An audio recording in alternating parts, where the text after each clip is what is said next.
everybody. Welcome to Playback. My name is Nate. My name is Brandon.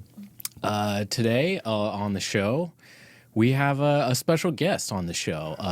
Brandon, why don't you introduce our guest before we get into the album that you picked? Yes, this is my very good friend Patrick Simon, who I'm going to give a dub clap to. Yes.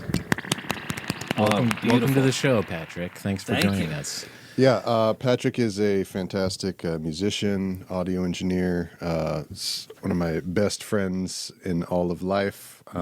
Patrick and I have played in a lot of bands together. We've worked together for a bazillion years. Listeners of the show will know my stories that I regale you with sometimes from working at Center Staging, the rehearsal studio where I worked with, Michael Jackson and Prince and all these people. That's where I met Patrick. So thanks for joining us, Patrick. Really appreciate it. We're stoked to talk about Breakfast in America by Supertramp, Brandon's latest pick. I, for one, am really excited that Patrick's here because this was like a brand new listen for me, and these two are apparently nerds about it. So I'm really I almost feel like I'm fully just like subbing Patrick in this episode, but I'm excited to talk about it. We're diving into what would you call it, Brandon? Could you really call this like the yacht rock, dad rock thing? I don't really think of it that way. We kind of said that's what this was, but I don't know if I really consider this in that camp necessarily.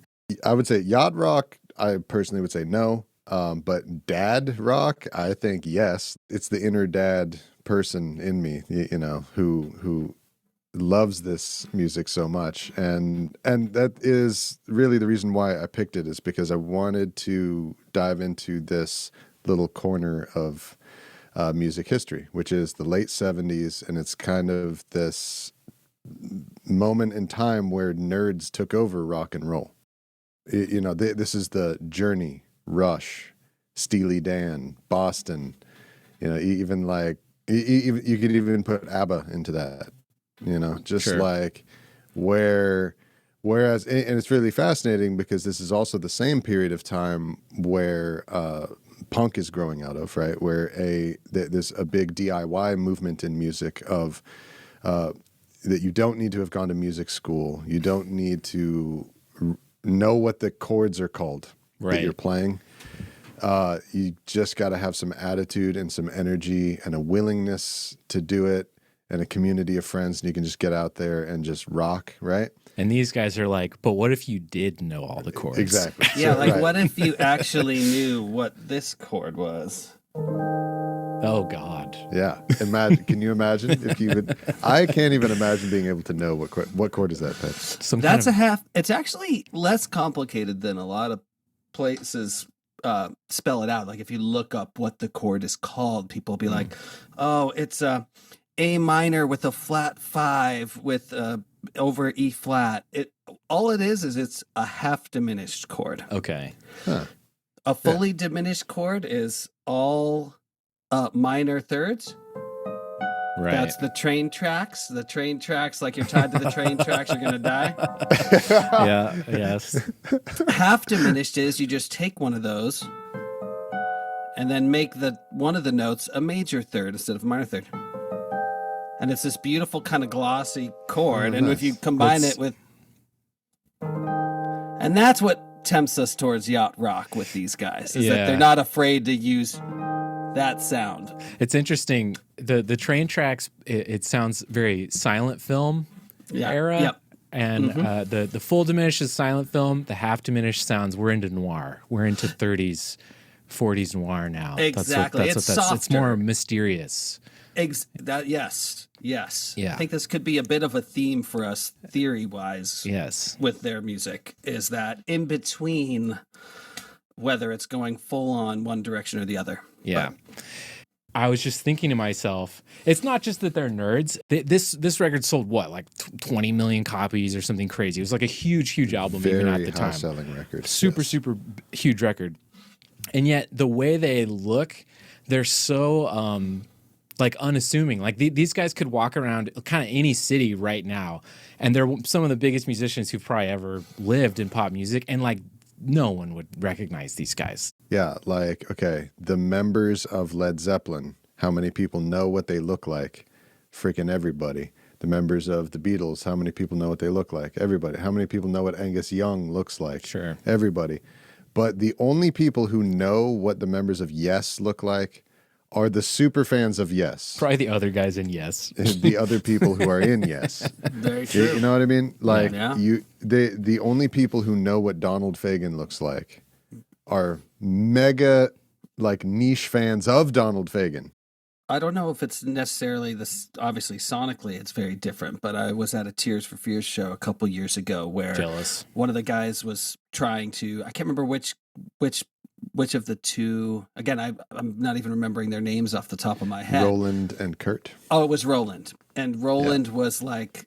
They were giving him a hard time at customs, and he was trying to explain to them that he's in the band Tears for Fears. And they're like, nobody knows who. And his point on stage was, nobody knows who I am, but almost everybody knows who Tears for Fears is. Totally. Right. Yeah, you just go, everybody. I love that song. Yeah. That's I me. wrote that. Yeah. I sing that. The man standing in front of you is that. Yeah. Yeah. So I feel like that's right. got to be the dream, though. The dream has got to be to have that, for a musician, to have that level of success while also maintaining that level of anonymity. Like being hyper recognized by strangers, that sounds like a fucking curse to me. Like I could not imagine. Like these guys had it made. They made millions of dollars and were in a rad rock band with their friends, and they never get bothered. I guarantee you. Yeah. Well, it's an interesting thing with that too, because I don't know if we'll get into like kind of the chemistry stuff that was going on between these guys in this band, but it's almost like a script writer like wrote band turmoil and different ethoses and directions to go in. It all happened with Supertramp. It was like from a script. I'm so excited you brought that up because that, for like, kind of one of the things on the show, I really love all the drama. So we have sections of the show. The show is almost like partitioned. Like we start off, the first section of the show is almost always like we front load it with like drama bullshit. And then the second half for me. And then the second part of the show, it's like for Brandon, where we talk about like keyboards and stuff and like, like presets and shit like that. Talk about gear. Yeah. Half diminished chords. Yeah, exactly. Yeah. So this is good. I'm glad you're bringing some chum for me. Well, it's interesting because it is like kind of one of those classic two people in a band and just having different directions they want to take it in. Yeah. And it's like a tale as old as time. And it's that like duality is really interesting with this group. And it's part of the reason why there weren't like, many more records as good as this one that came after. Right. Because there was really, from what you listen to, there doesn't seem to be any indication that there shouldn't have been more. Yeah. On that level. I mean. Yeah, so Supertramp is a band that, for me, it's very mystifying that they don't have more great records than they do. Because they made a lot of records, and really it's Breakfast in America and Crime of the Century are really the two that are like considered to be all-timers. And I liked the weird one right before this one with the piano on the front. I forget what that one's called. That one was pretty good. There's a couple songs on that one that I recognize. Let me look up what it is. The Crime of the Century is the one that came out before this album. Even in there's two in between. Yeah, actually. there's two in between. Oh, there's two in between? Oh. That's how many albums they made. Wow. And how many not that notable albums that they made, Patrick. I know, right? No, I thought that that's even how a super, backwards I am. I thought it was back to back. A fan of Supertramp. And look, I don't think that you're in the minority. I think that, not even realizing that is very common and very normal because they're known for Crime of the Century and Breakfast in America. There's two albums in between. The one before is Even in the Quietest Moments, which has I think that one's pretty Give good. A Little Bit. Yeah, that's a great tune. Oh yeah. Yeah. I honestly, my thought on it is generally Crime of the Century and Breakfast in America clearly the best two, but in between that, it's pretty like solid. Like it's not. I was expecting to not like more than I liked. Okay. You know, I generally liked all that stuff. I thought it was pretty good. But they just seem like a band like Rush. Right. Who, okay, how many notable, memorable albums does Rush have? Like freaking 12.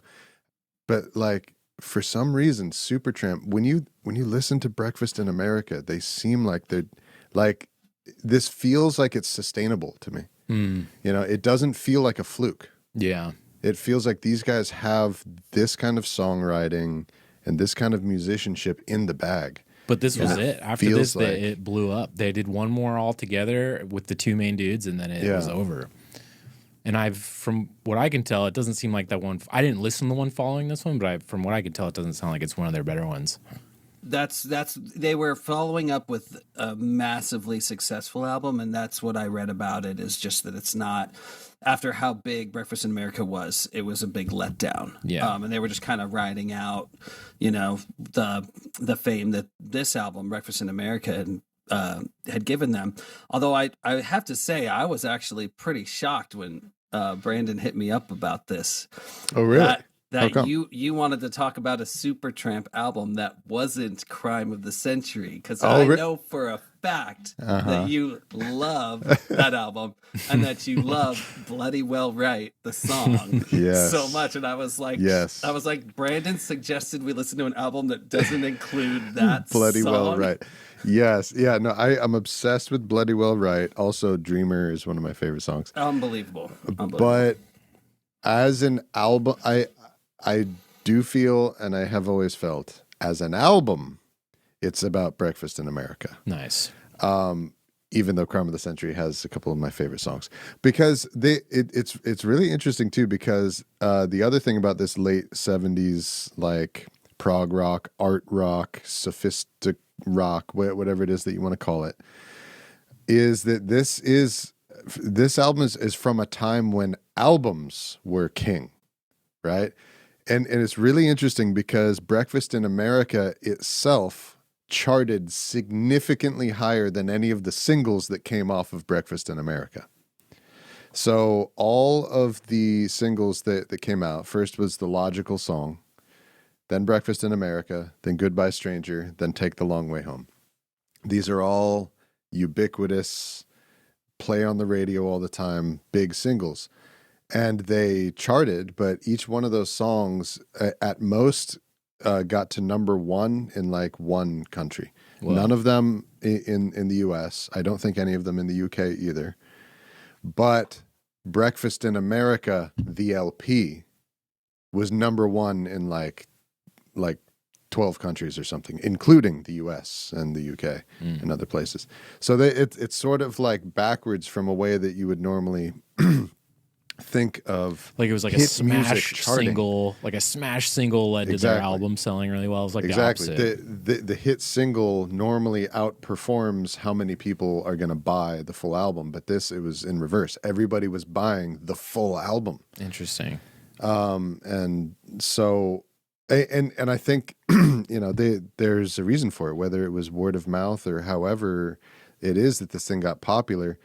It had the content to be able to sustain it, because I mean, it is an album that has a bunch, specifically 4 very famous and obvious gems of songs. But even this is one of those albums where even the songs that aren't as good are really, really good.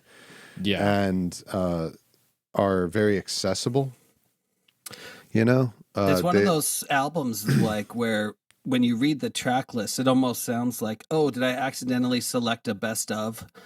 Yeah.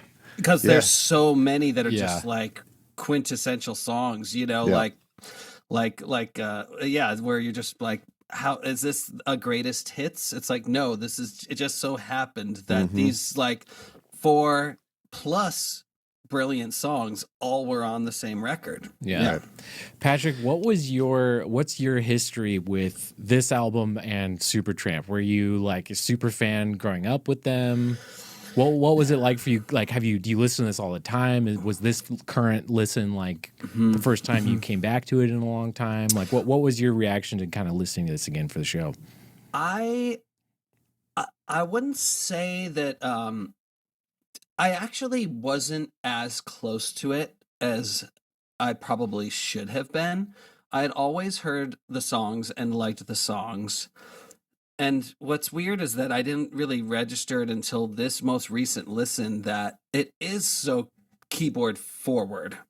Yeah. Which is like, as a keyboard player, you'd think it'd be like, oh, I would just like have always loved this album because it's like basically a Wurlitzer showpiece, you know? Yeah, I would have thought it would have been like a foundational. I never thought of it that way. And I think that's a credit to the songwriting, is that it's not about the nerding out on the instruments. It's just that the songs are so good. That's what I thought of when I thought of these songs. And I thought of how interesting and light and high Hodgson's voice is. Was really interesting, and just like the kind of like crisp nature of the melodies and the lyrics and the production. It's like when people talk about like Steely Dan and how like perfect these albums sound, and like when you listen to the production of like, you know, of this album, it's so memorable because everything is like intentional. Yeah. Yes. Everything is heard. Nothing is missing. There's clarity and like just like this great empathy that comes through in the songs. And so I've always loved the songs, but I've never really deep dive. I didn't know like I didn't like know who they were. So I was kind of learning for the first time, just getting ready to talk about this. Like how did these people meet? Right. Why did it not go anywhere? I knew they were kind of like this famous tale of a band that never really became what they should have been. Yeah. If they looked through the years and think what they might have been, what they could have been, to quote their own song, you know, it's actually kind of funny that how prescient that was actually. But so really it's just like, it comes from amazing songwriting, and I think specifically the influence of Hodgson, who was the pop guy. Yeah, and we will get more into it, like the actual making of the album and the specifics of what's in it. But you're right, Patrick. It sounds like it, and it because it actually was a very intentionally and meticulously made album, and they spent a lot of time on it. A lot of care and intentionality went into it. And they, because the band was in a position where, you know, their last hit record was 3 records ago.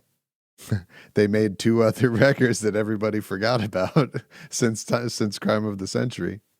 And their record label also was in a place where they needed cash. So, like, basically, this record had to succeed for them. And so their mission was to get songs on the radio.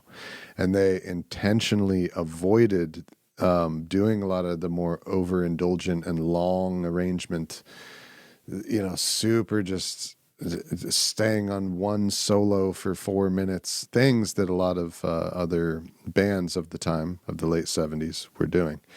And so that kind of like refined and condensed all of the arrangements and the music down to something that's way more like it ended up being something that could be more appropriately called like prog pop rather than prog rock. Like you guys have already said, but they feel really well crafted in like thematically too. Like each song is its own little island and its own little arc and its own little story, but it all makes sense within the 10 songs that are on the album. And it feels like one big, like, at least musically, it totally has like a through line where like especially that like the super affected cool Wurlitzer that's throughout the whole album. It's like that is like the skeleton almost of the whole thing. We're gonna talk about the Wurlitzer. Yeah, well, that's why Patrick's here. That's why Patrick is here. Yeah. We it's not so much that we needed Patrick as much as we needed his Wurlitzer. Yeah. to be on the show. No. I don't have an actual Wurlitzer here right now, and I'm ashamed. Right. That's okay, but I'm sure you can drop mad knowledge about the Wurlitzer. But yeah, you're right, Nate. There's definitely like a thematic cohesion, but yeah, it's not a They denied it's a concept album, but I think a lot of people like me, I was I thought it was. I thought it was. Because look, the benchmark for a concept album for me is always like The Wall, right? Sure. It's basically like Well, a freaking movie but I mean, not that it needs to be that good or that expansive, but meaning that like that's the kind of an approach. Like someone is going to sit down, right. I'm going to make an album it's a that play. Means this. Yeah, yeah, right. It's like a fucking play. Yeah. Essentially, the entire album is made together is at least one component of that, right? Mm-hmm.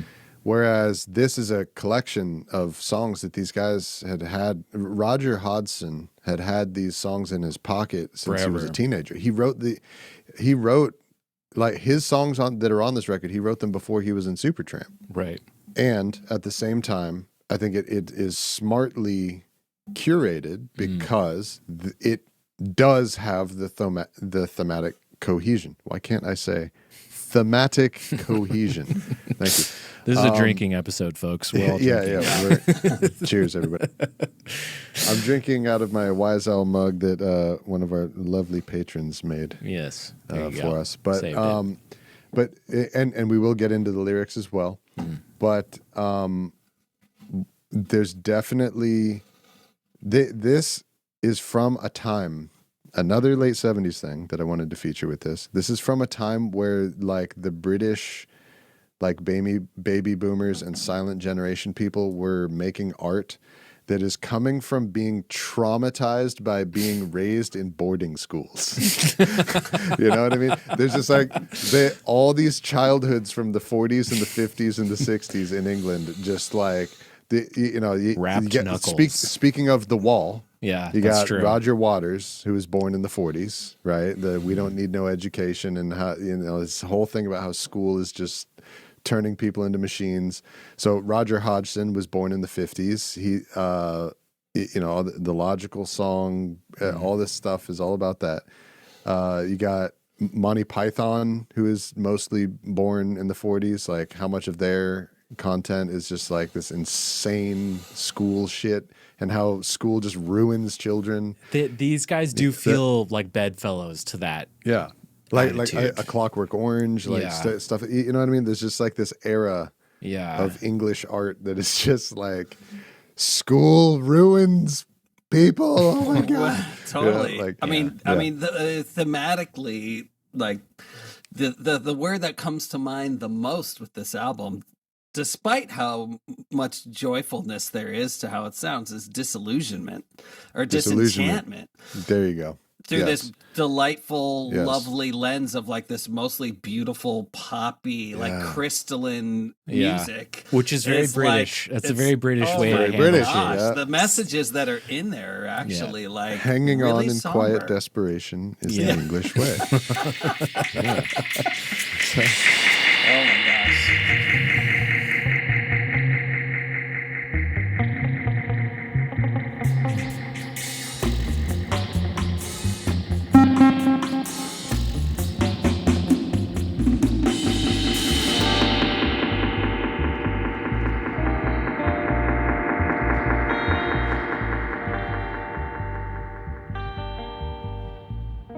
What I know that's kind of interesting about this band is they're kind of a version of like one of those, not like contrived, but just like this wasn't a few people who grew up together. This was Rick Davies and this Dutch millionaire guy who looked at Rick Davies, and they had a band that he was already kind of, I think, managing and funding.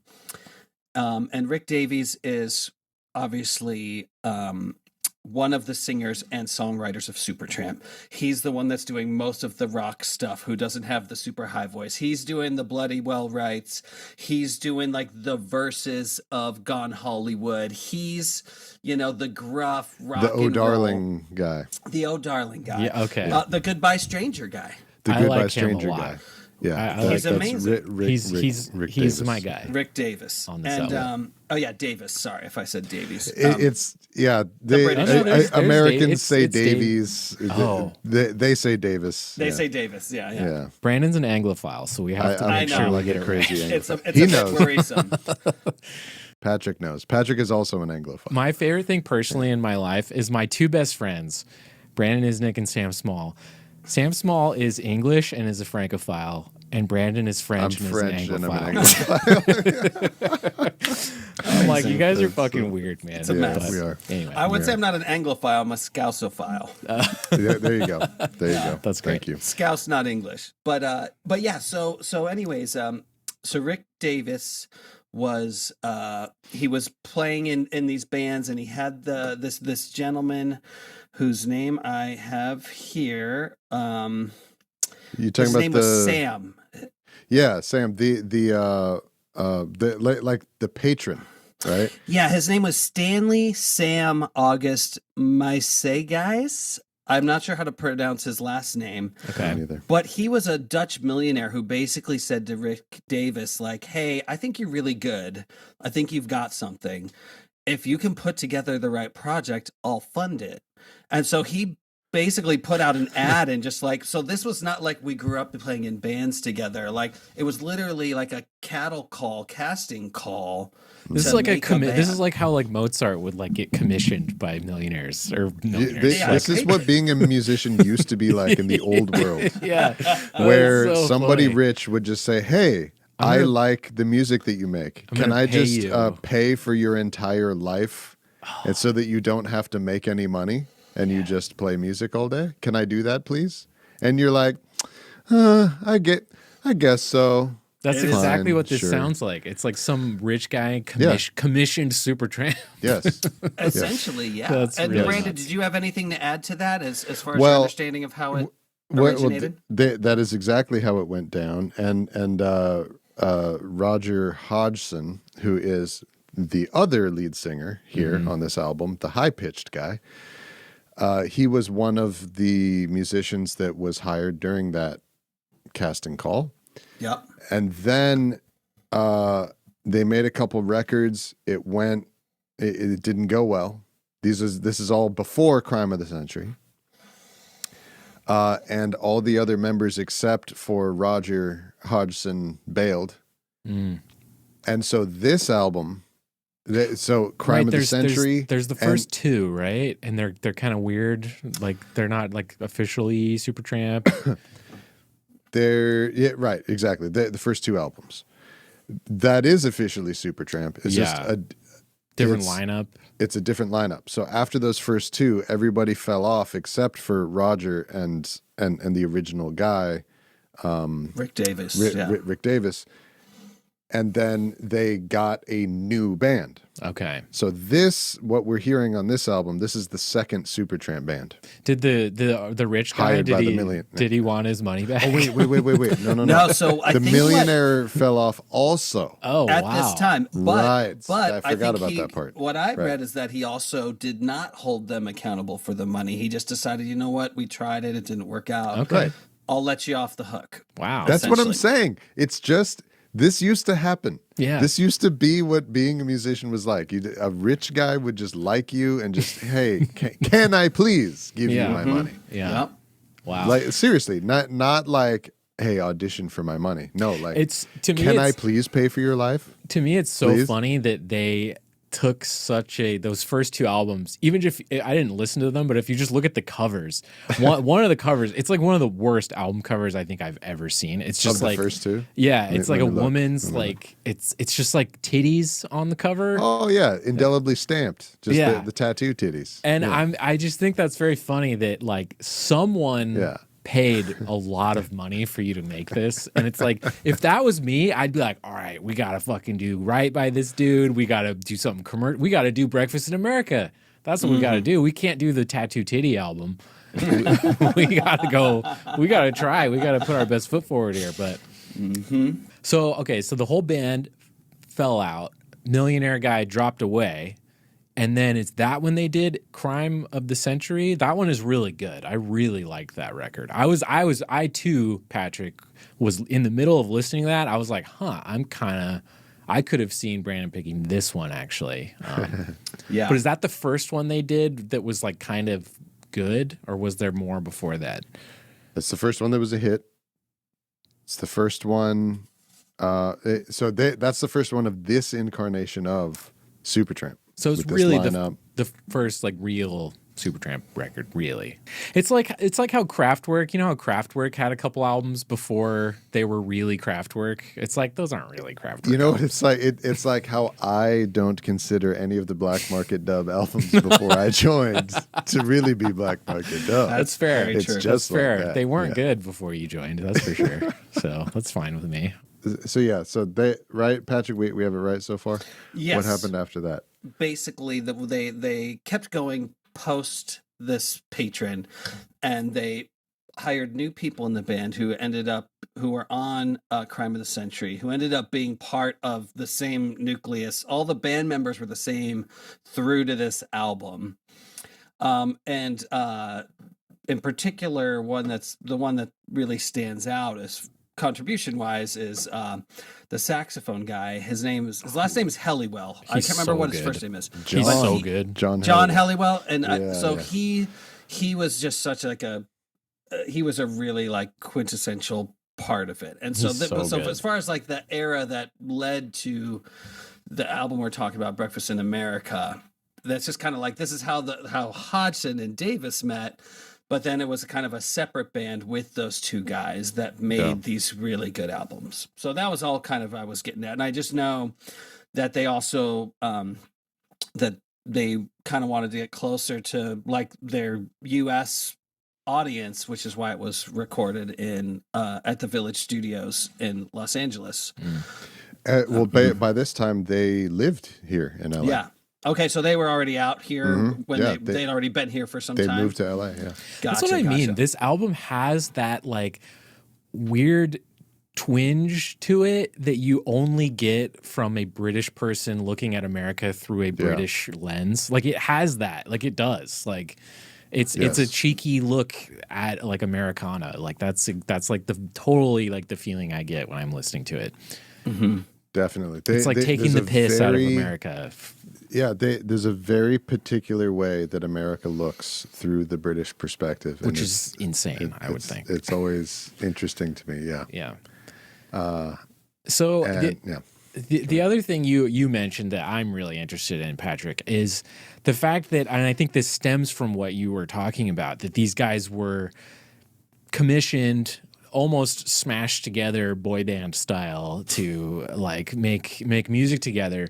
And yeah, they didn't grow up together. They weren't buddies in high school, and they had this really successful like songwriting partnership, but they were like butting heads the whole time. It seems like they didn't even like agree on they didn't even like each other's songs half the time. It seemed they seemed to me like the general stereotype of both of them, which I'm sure is way more nuanced as always. Like whatever it looks like from the outside, there's probably more layers to it.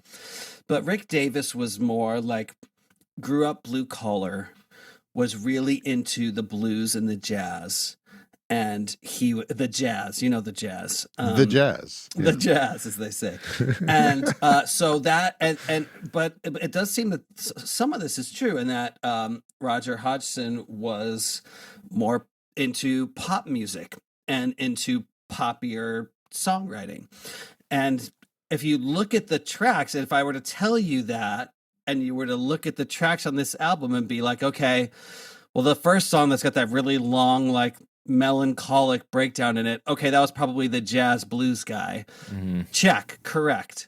You go to the next song. Oh, this one's like a lot perkier, and the it's less of a rock vocal and more of like a lyrical melodic pop vocal. Oh, that's probably the pop guy. Check. It doesn't always follow along that path, but generally speaking, they were kind of just had these different influences that and preferences that they were kind of butting heads all throughout this process. And so that's kind of like the outside looking in. And I think that could probably be an oversimplification of it. Sure. Especially when you look at, for example, Goodbye Stranger was written by Davies. And I think that's really interesting because that one sounds more like a Hodgson song. Yeah. Exactly. And who knows what details were in some of those more rock songs that were coming from Hodgson as well. So I think that generally that you can make mistakes by oversimplifying that, but that seems to be the inclinations that were at war. Yeah, they have like they really have like I hate to, this is so like hack, but like to compare them to like a Lennon McCartney, because it's a really similar type of relationship where you have like kind of the more raw bluesy Lennon style contrasting with like the goofy poppy kind of McCartney thing, and it's like they try to like force each other's sensibilities on each other's songs, and you hear that on this album. The thing is, I think the way that Davies and Hodgson's do it on this is like really seamless. Like they integrate into each other's styles like very seamlessly to me. No, it seems like the type of friction that's positive, because so many times some of my favorite parts of these songs is when it's like it's really poppy, but there's this little B3 part that's got this like sassy bluesiness to it that takes it from being just a regular song and makes it a special song. And so you're just like, this is the kind of friction that leads to great songwriting, and not necessarily something that should break things up, but unfortunately it seemed like eventually it did. I'm looking at the track listing right now, and you can even just looking at the track list, you can almost see the friction where it's like one for me, one for you. The track listing in order. I'm just going to list who wrote the songs in order. It's Davies, Hodgson, Davies, Hodgson, Davies, Hodgson, Hodgson, Davies, Hodgson. It's like they're just going back and forth. It's like they couldn't. Even on side B, when you got two Hodgsons in a row, then it's like, well, fuck you. Then I need two of my songs in a row, you know? And also too, like how Patrick points out that, you know, this is not a band like the Beatles where they grew up, even if they didn't necessarily grow up together, like they were friends when they were kids, they're from the same place. And these guys are from all around the country. And they're from different backgrounds, right? And like Patrick pointed out, Rick Davies is from like a blue collar background, and Roger Hodgson is from a much more affluent background. So I've never done this before, Nate, and I'm sorry for what it does for your video editing. Oh my god! But I'm going to screen share this. Oh my god! This is the school that Roger Hodgson went to. Whoa. Okay, if you're listening to this, it's a castle. Just picture a castle. Picture it's a big castle dumb in castle, England. Yeah, it's a big ass castle. castle. It almost looks like the White House via England or something. It's got those it's columns. the White House mixed with Hogwarts. Yeah, 100%. Yeah, 100% accurate.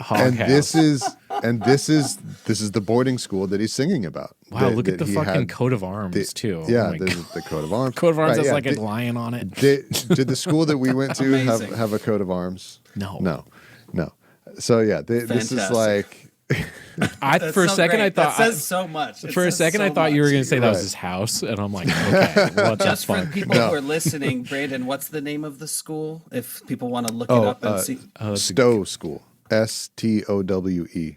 Yeah, Patrick being 10 times. I assume it's Stowe. Maybe it's Stowe. I don't even know if this is video or just audio, or if I'm allowed to swear yet. You can swear, and it's all the above. But I was like, that picture says so much. I mean, it is just like, I just see every source of like inspiration for so many of those songs just coming from that edifice. Yeah. That is a nerd. That is an edifice. Yeah. That's the most edifice I've ever seen. Wow. That's not a building. Yeah. I see, like, even just looking at that, and like, you guys know so much more about these guys than I do, but like, knowing what I know about Davies, that he's like kind of a more blue collar guy, no fucking wonder they butted heads. if that's the school his band leader went to, and like that's his frame of reference, it's just I like, think oh it's my important God. for your perspective on this, Nate, too, because like having a fresh listen to this music is so interesting because it's like there's songs that are time honored that a lot of people know. Like earlier today, I was just listening to a bunch of Supertramp and watching live videos just to get a sense of who sings on what and some of the stuff that's happening. And they started playing Give a Little Bit. And Lacey's like, this is Supertramp. I'm like, right? Nobody understands. There's this weird band that no one knows if they ever really existed, that people go like, oh yeah, I know those songs. But like, so coming back to it with a fresh perspective, I'm really curious how you found parts of this album, whereas for fans like us that have known it for a long time, there's just this big chasm between people who have heard some of the songs, but they could be anybody that have no understanding or knowledge of who these guys were. Yeah, it was just a really big, probably how Lacey felt, which was just like, oh wow, okay, this is Supertramp. Like to me, when I hear the word Supertramp, they sound. It's one of those. There's like a bucket of bands that my dad grew up loving, and he's always just like, oh, you gotta listen to Canned Heat. And I'm like, yeah, I will. Yeah, I'm sure they're really good. Or like, you gotta check out Iron Butterfly. They were the heaviest band, you were gonna say Iron Butterfly. They were the heaviest band, man. Edgar Winter, man. You gotta check out Edgar Winter. I'm like, oh, I will. I love. Three Dog Night. My mom. My mom's. I'm like, Mom, who is your favorite band? She's seen everybody. She saw Led Zeppelin live. She saw all these people. Who's your favorite band? Three Dog Night. I'm like, oh, okay. All anybody? Right. Triumph? Anybody? Okay. Triumph? Anybody? See? There you Come go. on. Yeah, but that was for me the thing. I was just like, this is one of those bands my dad would be like, you gotta check out Supertramp, and I would be like, yeah, oh yeah, I will, I will, Dad. Like, I love you. Good night. I gotta go. But yeah, so it was nice for me because a lot of those bands can come off as like stupid. Yeah. And I was very pleased that Supertramp was way more sophisticated than a lot of that stuff. A lot of that kind of boomer, like Vietnam Rocky kind of crap that is cool and it's good. It's not bad, but like this was way different than what I was expecting. And for me, it was different than I don't even know if you guys keep bringing up Steely Dan. I really feel like there is a distinction there. I don't throw these guys in the Steely Dan bucket. These guys are in like the Alan Parsons Project, Rush. Maybe Genesis is too far into the future. I feel the Genesis-ness. I feel it. Sure. Yeah, but it's like they're more proggy than Steely Dan. Steely Dan is. They're jazzy. Jazz rock. Yeah. And this has a lot of jazz elements to it, but it's more in the prog rock world. Not to me, nearly enough. Not nearly enough true. to take it to yacht rock. And again, I only still vaguely understand yacht rock. Sorry to cut across you there, Nate. No, you're good. But I agree that it doesn't feel like yacht rock to me. Mm-mm. Please continue. Yeah. No, yeah, and even like we've already brought up like Roger Waters and Pink Floyd. It's like I get a little Pink Floyd, which Pink Floyd is maybe one of my favorite bands. They're like way up there. It's like one of my favorite bands of all time. So that was like really refreshing for me too, is that like, okay, this is going into the bucket of bands that I do listen to, that like when I talk to my dad, I don't have to lie.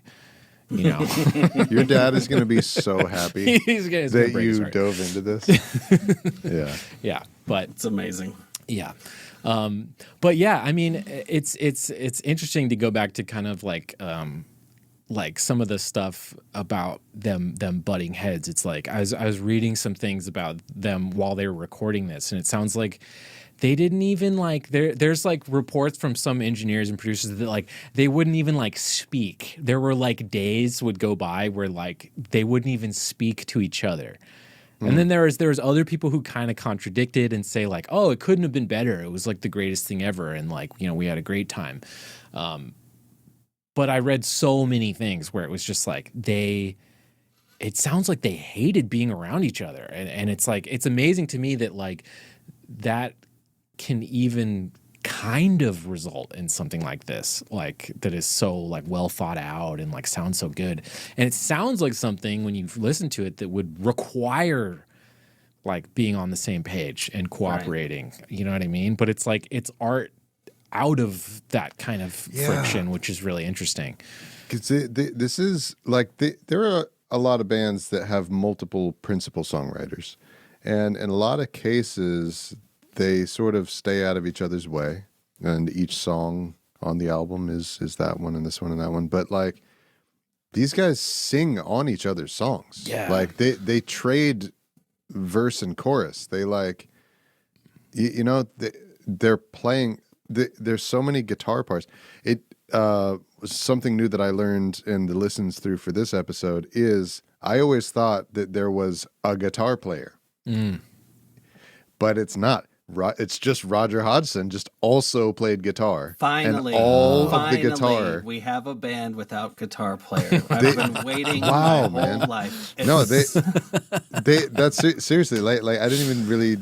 It didn't click like that until you just said it right now. That this is a band that doesn't have a guitar. It's a rock band that does not have a guitar player. He's the only one because a part of his whole upbringing and everything is also he's a multi-instrumentalist. He's one of those guys. Right. But you're right. He is the guitar player. His first instrument was guitar, though. But right. We all make mistakes. He primarily wrote the songs. Okay. He primarily wrote these songs on the keys, though. Yes. But so they both were singing lead and keyboard. Yes, that's crazy. Yeah, so they both play Wurlitzer.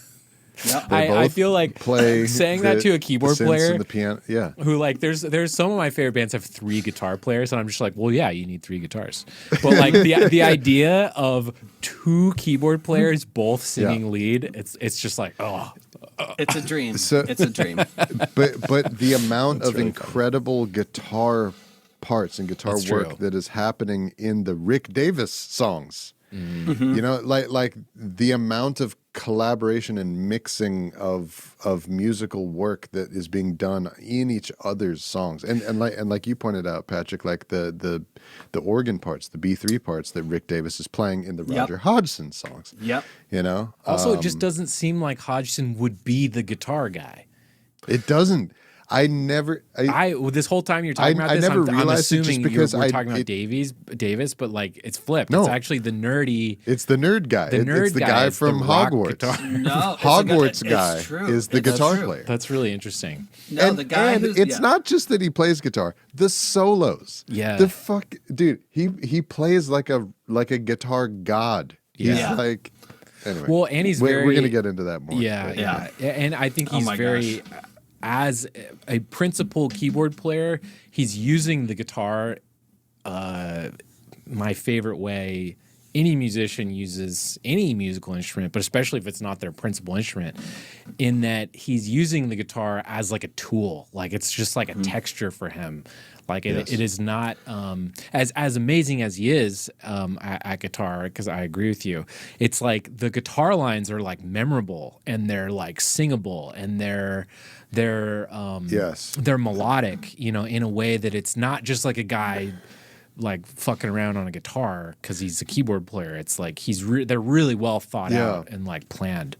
It's sort of similar to how in the Gorillaz episode we were talking about how Damon Albarn, who is primarily a keyboard player, a lot of his keyboard parts sound like something that a non-keyboard player would have come up with. Totally. Mm-hmm. Roger Hodgson is like that with the guitar too. He's a guitar player, and a lot of his parts sound like a non-guitar player wrote that or came up with that. Right. Yeah. That's fascinating. Yeah. No, and it leads to interesting part writing and as well as that juxtaposition of the guy who's more the rock blues guy is actually the guy who's even more firmly rooted in keyboards. And a lot of his playing sounds like a keyboard player who played a lot of blues stuff playing a keyboard.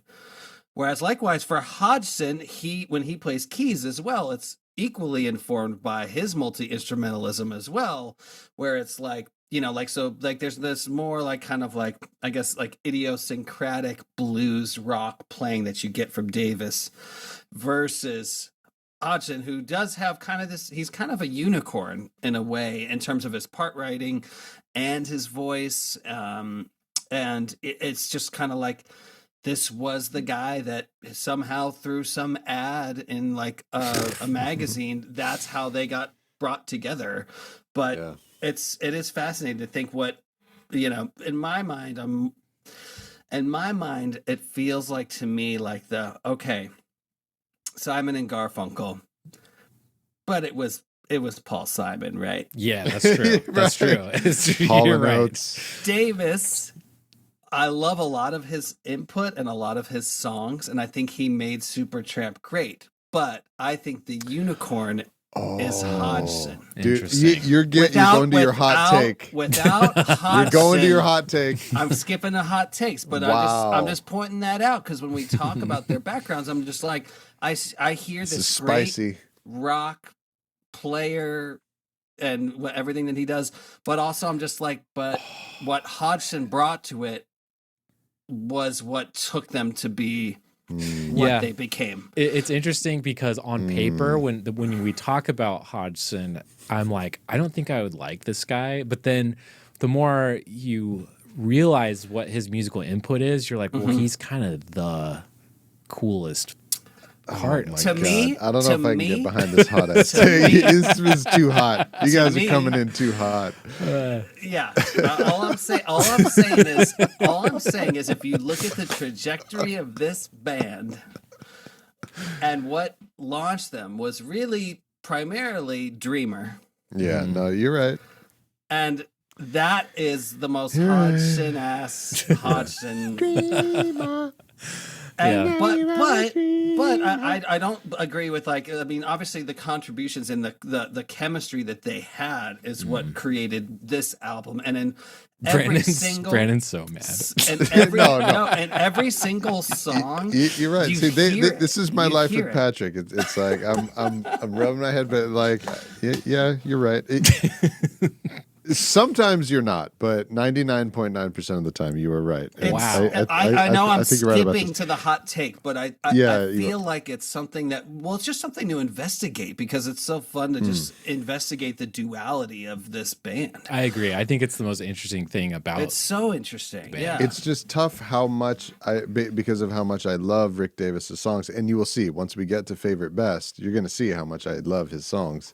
Yeah. And like you pointed out, I mean, probably my favorite Supertramp song is Bloody Well Right. Yeah. Right.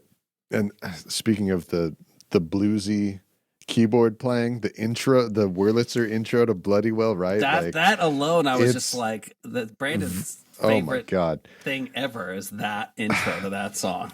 However, I think you are correct that, like, if you were to just completely excise not just Roger Hodgson's compositions, his songs that he brought to the table, but also all the other instrumentalization that he's doing on other people's songs too in the band. Yeah. If you take that out, I don't know if we would be sitting here and we would know who Supertramp is. That's my point. Probably not. That's my point. Davis, I think, could have still been super respected, successful career, but what we're talking about right here is beyond that. Yeah, this is like they would have iconic. ended up being a band like Mountain or something. Yeah, like anyone only in people the who know, and nobody else knows. The musician's musician. That's what he's just like. Yes. But that doesn't mean that his contribution was not absolutely consequential to the success, because one little quote that I heard was when Hodgson responded to this cattle call, he said, honestly, if nothing else, this is an excuse for me to get out of the house because his mom was furious with him or something like that. Like he was just his response to the mailing was something along the lines of like, anything that gets me out of the house is going to make this a better household, because maybe he was squandering whatever talent he has. Right. And he needed somebody who was just like in the business and had been grinding for a long time to make it happen and to push him to, so maybe he would have just been in his mother's basement, like writing these amazing pop songs for the rest of his life. We don't know. So that chemistry is not to be discounted. Not to be sneezed at. No. Don't sneeze at it. Don't do it. Nate, don't sneeze at it. He was gonna, but he I was doesn't know. gonna. I saw you.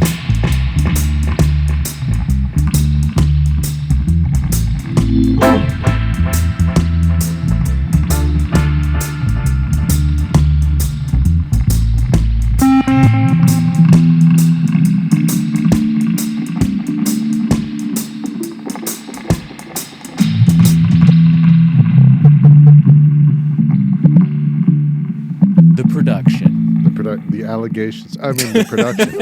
Yeah. Okay. Let's dive deeper into the sounds, the making of, how it was recorded, all that kind of stuff, and the musicianship on it too. We can dive into if you guys want to play some stuff too. Well, I would love to, and I did not prepare this, and I'm sorry, but I don't know if there's something you could put in. Distinguish for people the difference between a Rhodes and a Wurlitzer. Let's talk about it. It drives me nuts, and so many people talking about these records. They assume it's a Rhodes, huh? They always assume it's a Rhodes, and these are people who look very respectable in their knowledge of music, and they are so wrong. And it is not hard to hear it. They look like normal people, but they are in fact morons. They are in fact pod people. To defend the pod people, though, I think it's because the Wurlitzer is so affected on this record. That's probably where the mistake comes from. Because Rhodes are typically very like glassy, and I think this has a very like kind of almost flangery, chorusy kind of. They do things like using like wah pedals on, like they do use stuff. But there's shit on the Wurlitzer that makes it. Yes, Brandon's not defending pod people now.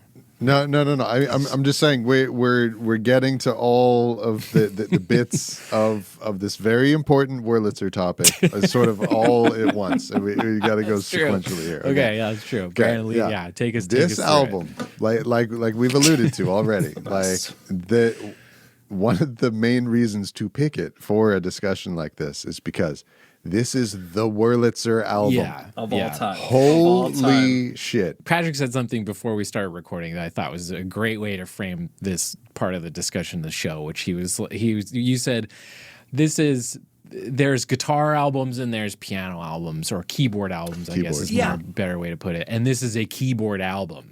Yeah, I think it's like, I think about it'd be fun to go through with you guys at some point and look at some big albums, and obviously it can vary from song to song, but for me it's like was music that is very clearly written and with the thought of using something besides a guitar. Yes. Which is actually probably in pop and in rock and in a lot of things that we call bands pretty rare, actually, because almost everything's genesis is in guitar. And I think that, as discussed, Hodgson, one of the two main writers of this project, and a huge part of it in every way, is also a guitar player. So it's not like devoid of it, but if there was ever an album that is so clearly written by and for keyboards, this is it. I mean, it's a rock album. Because if you're talking about R&B, like we just did Bad. That's a keyboard album, but there's a lot of them because it's like R&B and soul music. It's black music. That's true. A lot of black records, like they're keyboard records. Songs in the Key of Life. It doesn't stand out. Yeah. Yeah. However, a rock record, a British rock record, not being a guitar record, that's strange. That's out of the ordinary. And that this is not much like, for example, Songs in the Key of Life and Bad. These are keyboard albums and stuff, right? Or even something like Emerson, Lake and Palmer or something. Keyboard album.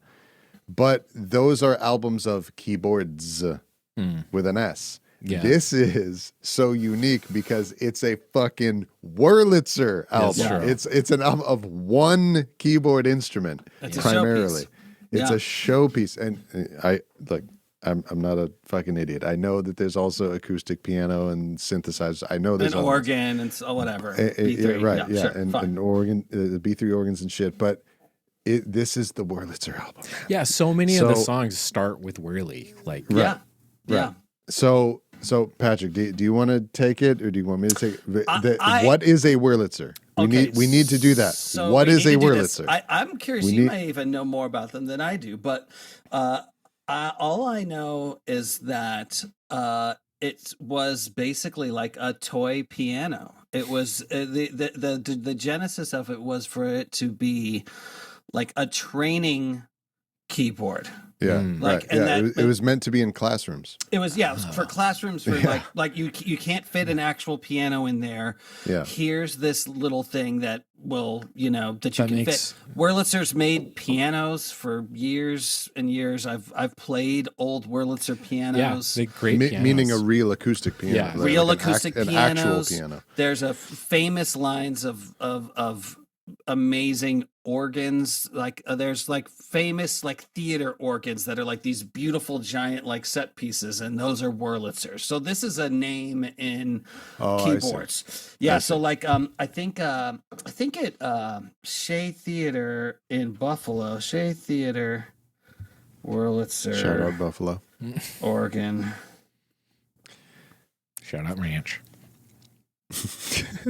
Shout out Carrots. Yeah, there's a famous organ at Shea's Theater in Buffalo, which is where most of my family is from. And it's a famous, like, installed in 1926 organ that's by Wurlitzer. So this is a company, a maker that's been around in keyboard world forever, but the Wurlitzer was never really, its humble origins was, the classroom. As opposed to like a Rhodes, which is like a huge, heavy fucking suitcase, thing with a speaker on it. And so the kind of an instrument that this is an electric piano, right? And an electric piano is not a synthesizer. Right. It makes sounds by mechanical means. So in the way that an electric piano is to like a regular acoustic piano, like whether it's an upright or a grand piano or something, it's analogous. It's to that what an electric guitar is to an acoustic guitar, right? So the way that a normal piano works, you press a key and a little hammer smacks a string. There's literally a string for every single key inside a piano. But in an electric piano, this is both a Rhodes and a Wurlitzer, there's a little piece of metal, and you press down on the key, and a hammer hits this piece of metal like a little bar instead of a long string. And that bar vibrates, and there's a pickup, just like in an electric guitar, that picks it up and sends it out of a jack and a cable, and you plug it into an amp. And so you have basically this thing where each one of the piano keys is playing one little specific like electric guitar-ish piece of metal inside there. And so the two most famous ones are a Rhodes or a Fender Rhodes. And people just piss off Patrick and thinking that Breakfast in America is a Rhodes album, and it's not. It is not. A Rhodes, Furious. a Fender Rhodes, it has like Nate said, a much more glassy sound. There's a lot more body and depth. It sounds more kind of like a vibraphone or something. Yeah, Whirlies are very like mid-rangey. They kind of sound guitar-y in a lot of ways. Exactly. Like they have way more bark. Yeah. So for listeners out there, just so you can picture it in your mind, like very famous Rhodes songs. The sound of the Rhodes is like picture like Riders on the Storm, or like Daniel by Elton John, or Babylon Sisters, Steely Dan. That's a Rhodes. And it's way more mellow and kind of gentle. Softer. And even in Babylon Sisters, when it goes da-da, and he hits like the hard dynamics, he hits the keys really hard, the electric piano, like the sound of it blooms when you hit the keys really hard. Yeah, it's like it's like velocity dependent. It's like the harder you dig into the keys, it like distorts and the like timbre changes. breaks up. Yeah, it's really amazing. But the Wurlitzer even more so. Right, yeah. Because it's got this mid-range, the portion of the sound is way more pronounced than the Rhodes. Which is kind of our, like, as a culture, we've kind of all decided that is our favorite range to distort and break up. That's why we like guitars so much. That's what guitars sound like. Yeah, exactly. That's what guitars sound like. And so like for the Wurlitzer sound, you can imagine like "You're My Best Friend" by Queen. The beginning. Oh, yeah. Or all of these freaking songs on Breakfast in America. This is Wurlitzer. There's no Rhodes. It's all Wurlitzer. It's all Wurlitzer. Also, another like whirly characteristic, I think it has a better sounding like vibrato feature. Yeah, the like tremolo. Tremolo feature. Yeah, I think it just sounds more pronounced, more interesting. You don't hear it used on Rhodes quite as much. I think a Rhodes, it sounds like it's like turning on and off more. For the Rhodes, it's specifically for the suitcase. Right, that's right. So with the Rhodes, is the distinction is the suitcase versus the stage. So the Rhodes stage is just pickups out of a jack. The suitcase is where you have the keyboard sits on this giant speaker that it literally either side is tremoloing. So it's a specific effect that sounds really cool when you have the actual suitcase there. But in terms of just like on the actual keyboard, because remember the Wurlitzer has speakers too. Yes, that's a big distinction. Yes, is because it was for classrooms, it had to have its own speakers. Right. So a Rhodes stage is just pickups with the hammer and the tines inside, which is what you were describing, Brandon. The tines, and it needs an amp. It needs something. Yeah. And then, but the suitcase is the version where it comes with its own speaker.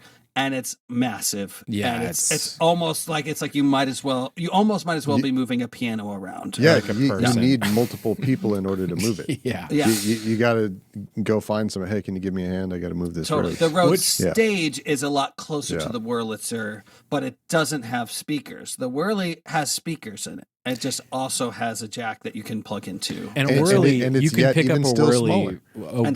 You can pick up a Whirly with one hand. It's like exactly. And you know what's nuts? While we're talking about this, the bang for your buck that you get out of a Whirly compared to a Rhodes, especially because Rhodes are so huge and heavy and expensive. It's such a beautiful instrument. Yeah. I think, and Patrick, you tell me what you think about this. Yeah. I think especially with the Wurlitzer, there's something that's so satisfying about the way that notes blend on it and the way that they harmonize. That like on a Wurlitzer, even dissonance sounds consonant. You know what I mean? Yeah. Like notes that you have something like that, but then you go. There's just something about that where those notes would rub together way more if you played it on a grand piano or on a guitar. Yeah, guitar or something. Especially. But there's just something about the Wurlitzer where no matter what combination of notes you play, it just gets smooth butter knife across it. Yeah, it's kind of like if you were to take like an instrument that then you process the sound to where it's like, the frequencies are cleaned up with some EQ and it's compressed the right amount and it's maybe distressed the right amount. It's all like built into it. It's like someone has built, happens mechanically, and it just happens, Yeah, right. And like I don't remember the innards of the Wurlitzer as well as I remember the innards of the Rhodes. Probably for a very good reason, because the Wurlitzers were so rock solid. You never had to fuck with the insides of them. They were always built. Delicate. Yeah. Rhodes are really delicate, and Rhodes are tuned by these tines, these metal little, poles, wires, whatever it is. They're tines. They're tuned by a little spring that's like wrapped around it. So they would get out of tune. They get out of tune really easily, and they're really fickle. And so the number of times when we were at center staging that I'd have to go in with a little screwdriver and slightly with a tuner, with a guitar tuner, and like a chromatic guitar tuner, and like play it and move it around and tune it myself. The Wurlitzers, you don't have to tune them. Whatever it is, it's baked in. Like it's built in where you can't adjust it at all. So it just... Oh, wow. So not only do you not need to, like, the functionality to tune it isn't even there. I believe that the functionality my understanding was, and I would dig into a lot of stuff as repairs. I'm not like a keyboard repair person, but as the nature of that job, I had to get in there for certain things. Like I could tune like Hohner claves because that was very common. I could tune Rhodes, fix B3s. If anything had to be done to the inside of a Wurlitzer, we gave it to somebody who was an expert. It was never so whatever it was much more of like a baked in. It's not meant to be manually tuned. And I think that just kind of goes into just like the nature of this being just like plug it in and you're ready to go instrument. And I think that flavor of the sound, it comes through in that. It just kind of, it blends itself lovely. It's just such a complete little instrument without needing that much maintenance or love, you know? Maybe you guys know, maybe you don't. So why is this a Wurlitzer centric album as opposed to a Rhodes centric album? Is this just preference? That's a great question. That's a great question. Because it's not like they didn't have access to it. Do you want to take this first, Brandon? Sure, yeah. I heard one story which was interesting, but it doesn't sound super conclusive to me.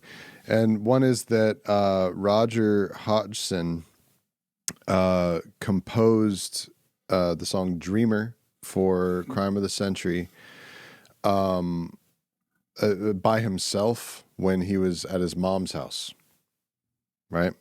And he just got a tape recorder and started, doing like percussion tracks with cardboard boxes, and at his mom's house was a Wurlitzer, and so he wrote the song and sang on this Wurlitzer and made a little demo tape of the song Dreamer, complete with its whole arrangement, you know.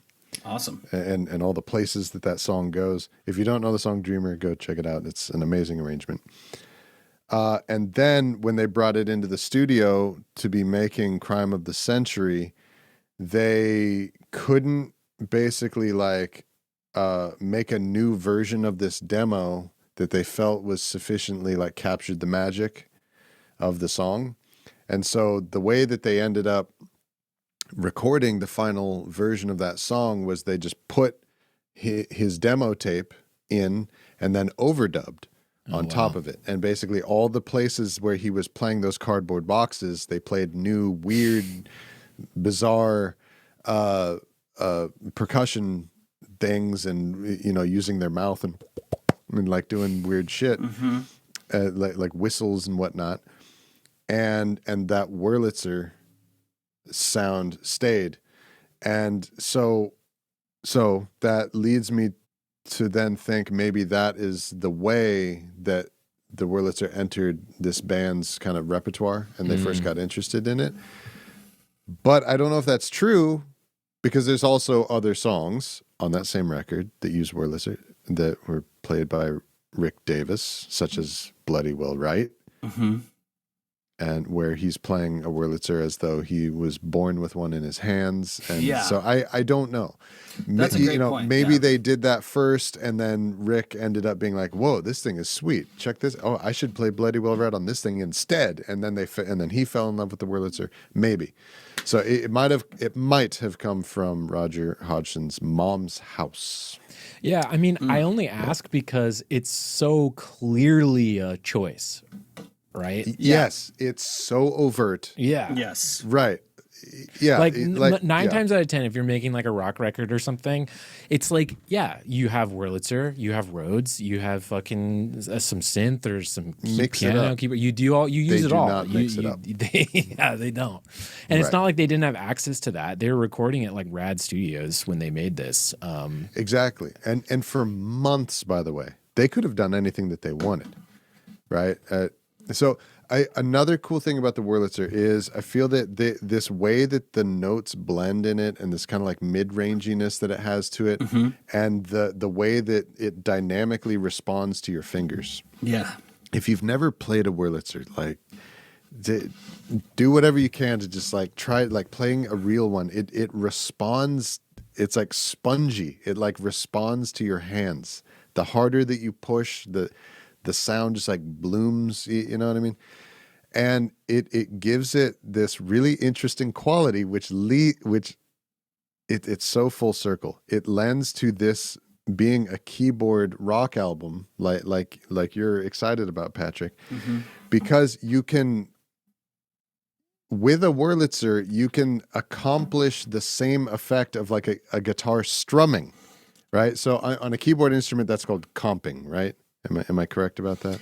I guess I'm when not you're like comping on a chord, just like vamping on it, comping. I've never really thought of it in like a term for that, but I totally agree with the point you're making, and I think you're that just part hanging out on a chord. Yes, yes. So yeah, like that the rhythmic nature. So just describe it on a guitar, and it ends up with arrangements all over this album, where the keyboard, the Wurlitzer, is doing what traditionally a guitar would be doing. And so then the guitar is doing what traditionally a keyboard would be doing. That's what I love about the guitar on this. And they the switch solo. roles. The guitar's doing the synth solo. Exactly. So for example, just the song "Oh Darling," right? So the frickin' Wurlitzer part is doing the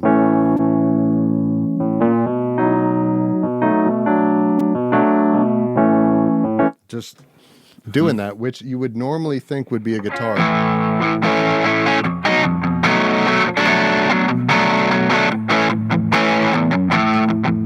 He's strumming. Normally you would, but he doesn't. Instead, he's doing.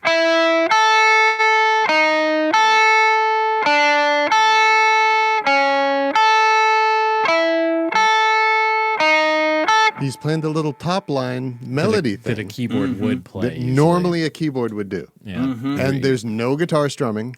There's just a Wurlitzer rocking the fuck out in this rock and roll song. It's so cool. It's so cool. And that's not the only song where this happens. Like the same thing happens in Just Another Nervous Wreck. And probably others that I can't even think of right now. Well, I think one of the things that plays into it, and like what they did, what Hodgson did with Dreamer, and the way these songs, so many of the songs just start with just like a Wurlitzer just doing its thing. I think it's part of it. 6 out of 10 songs. Okay, like 6 out of 10 songs. I'm glad somebody counted it because I was like, wait, I should have done this. Okay, no, I have it in my notes. It's like the spine of the song is the Wurlitzer. Yes. Well, the other thing I would say is, and it's not just the intro. It's the spine of the whole song. Yeah. Well, that's the one. The two things I'll say further about the Wurlitzer, and we can move on because we could go all night.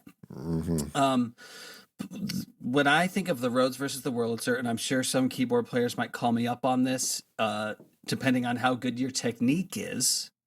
Okay. But the Wurlitzer is a lot easier to play because the action's a lot lighter. Yeah. And you don't have to hit it that hard to get that bark. Yeah. Break up where it almost sounds like a filter. It's not a filter. It's just wow. Yeah. Wow. Right. If you hit it hard, it gets that. Again, it's innate in the instrument. And so when you're talking about this is a mechanical phenomenon that we're hearing. It's not like a setting it's or not an a phase effect or a filter or a wah pedal, even though they do stuff like that where they play with that stuff. The Wurlitzer on its own has a natural breakup that's super juicy. Playing something like an ostinato, like what's the last song? The Child of Vision? Child of Vision. Playing anything that frequently would be excruciating on a Rhodes. That's true. Or certain types of pianos, because pianos are like this too. Like a Baldwin's action is really heavy, whereas a Wurlitzer regular acoustic piano is a lot lighter touch. Yeah. Or like a Steinway versus a Yamaha. A Wurlitzer has a much lighter action and it makes it a lot easier to play. It's also not as steep of an action. So little you don't have to push the key down as far. Thinking about playing that on a Rhodes sounds exhausting to me. On a Wurlitzer, I'm like, oh, that would be fun. That would be fun. That's really interesting. Okay, so because I took that note about Child of Vision I wrote, imagine the wrist endurance to track this. It's just but he makes a good point though, in that like it's not probably not as easy as something like a MIDI keyboard or whatever, but like it's not as difficult as a lot of other instruments. No, there's certain keyboards lines that come out cool. Like Nord did a bunch of them where they had a medium weight, where it wasn't synth, which is no weight, it's just a synth, totally light action, right? Mm-hmm. And then there was weighted keyboards, and then Nord and some other companies did medium, and that's closer to what an actual physical Wurlitzer is like. Mm-hmm. And I do think that what you were describing about how it got into the band, when they obviously in these studios they're recording at, they had everything at their fingertips, literally whatever they wanted. But like I remember reading I was watching that yacht rock documentary, and they were just like, oh yeah, and then Michael McDonald would show up, and his Wurlitzer was in this trunk wherever he went.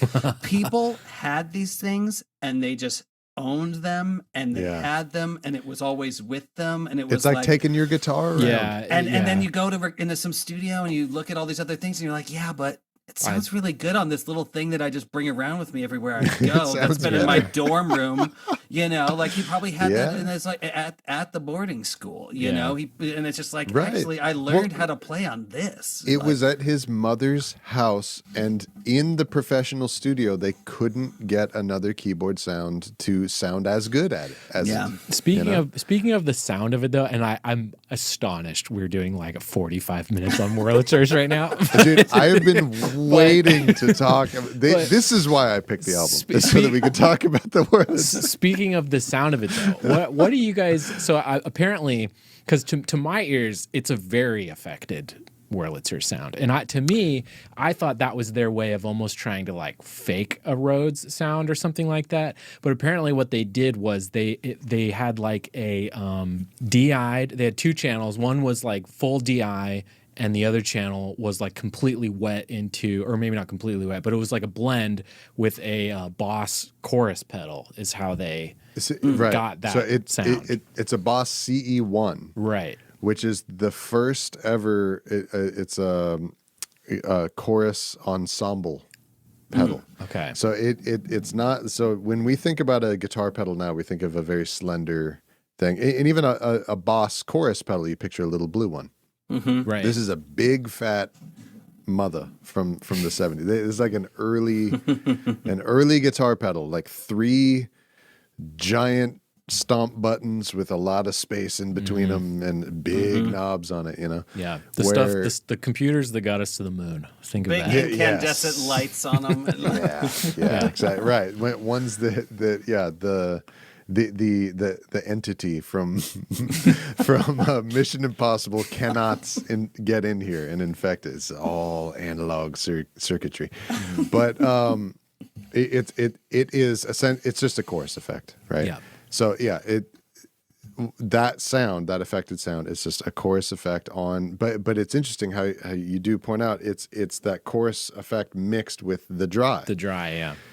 Which is like a secondary chorusing effect, because what a chorus effect is it's a unit that will take the original sound and then create a duplicate of that sound and vary, meaning like slowly oscillate, turn it up, turn it down, the pitch of that original sound, and then mix them together. So it gives it kind of like a washy, wavy, oceany sort of vibe.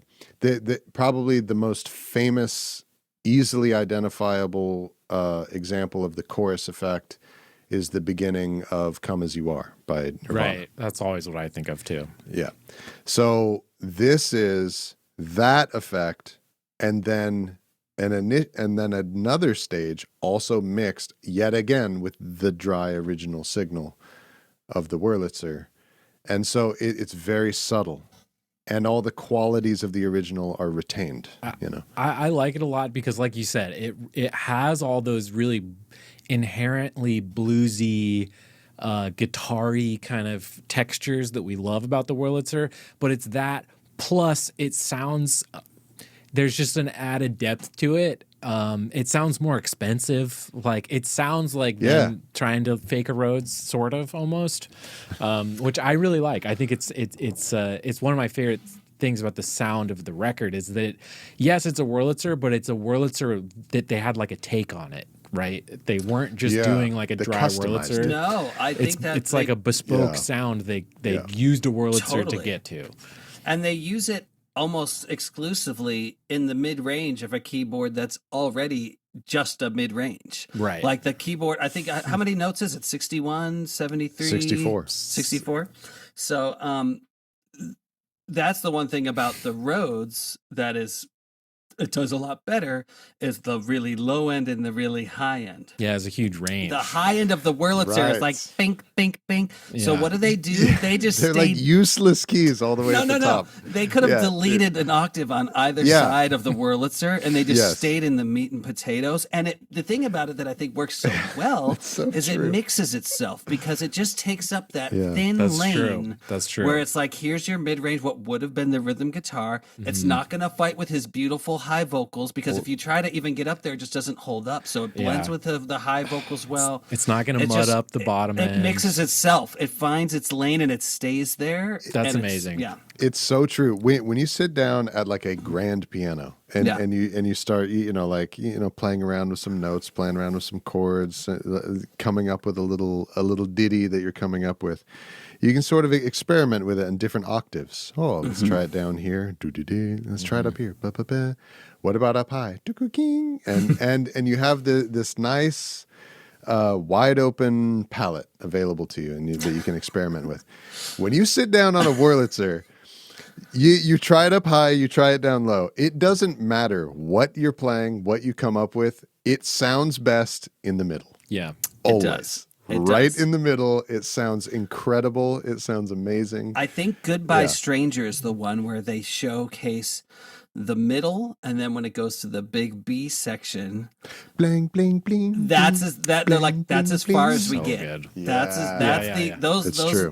the functional range of it is even smaller than the little keyboard suggests, which is again one of the things with like Rhodes versus Whirly. How do you choose? How do you hear the difference?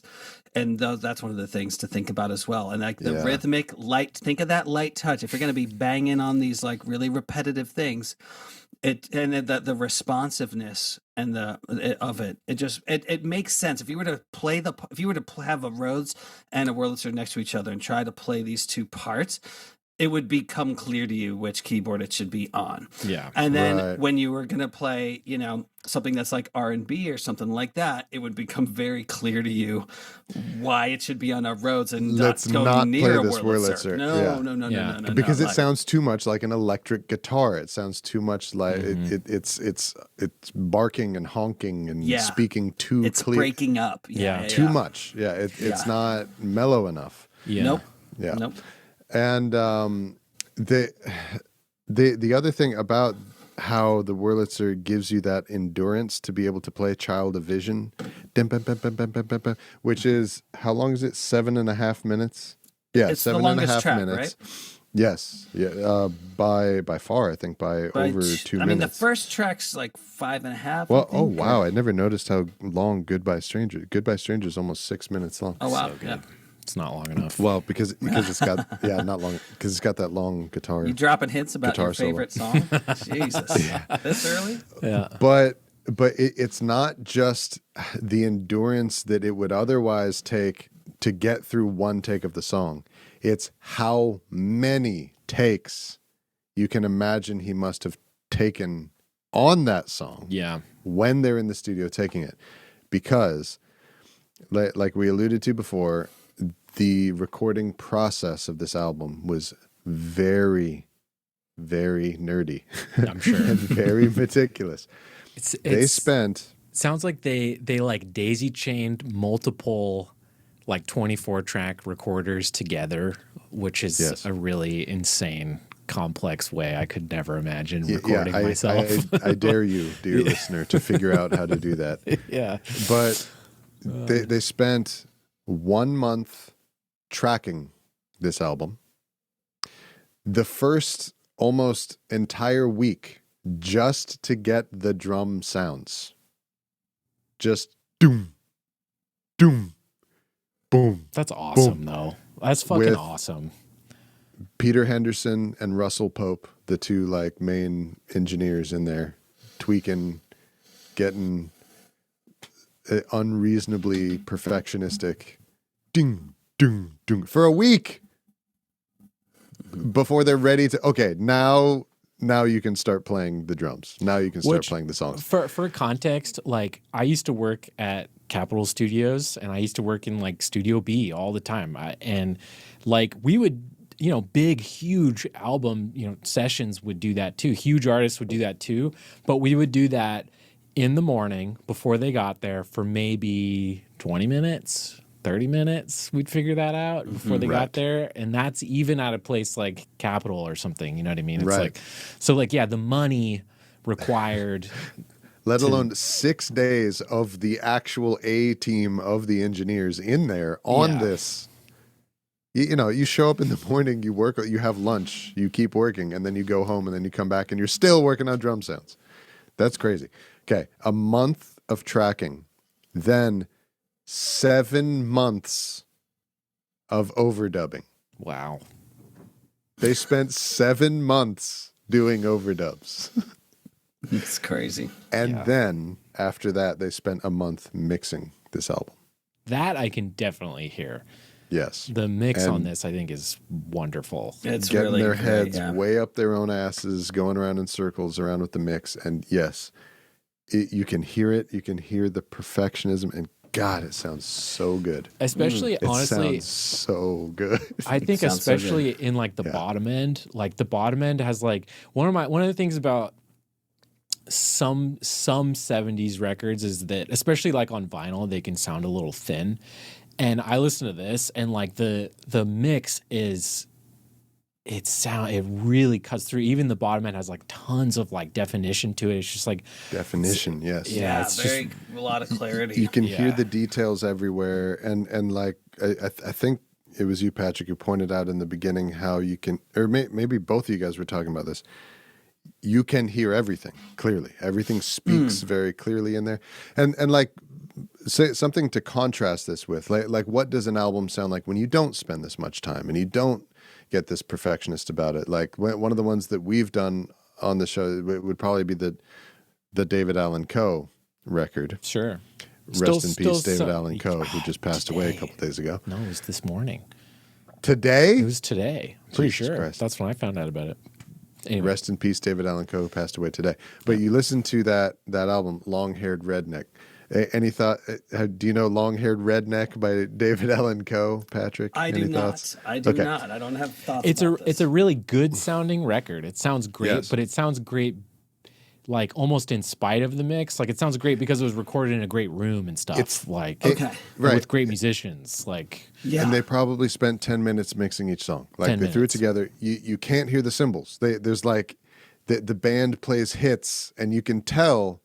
The drummer is hitting cymbals on these hits, but like your brain fills in the cymbals because you can't hear them. You know what I mean? Gotcha. Breakfast in America, you can hear everything. Everything, and it's everything in its own place too. Like nothing crowds over stuff. Like it's really like, again, like just everything is like positioned and defined where like I love doing this with records is like you just pick one thing you want to listen to and just follow it with your ear the whole time. Oh, that's cool. Yeah. Some records it's harder to do than others, and this one it's like really easy because of how well it was mixed. Well, it's kind of like that thing like where you think, and I know Brandon in bands we've played in over the years. Like sometimes like you start thinking about the mix like the second you start writing your part, where you're just wait. So if you're going to be in that register. There's no reason for me to have a left hand on this keyboard part because the bass is there already. It's just going to fight. And it's like this album, along with the whole Wurlitzer thing, like everything finds its place and it stays there.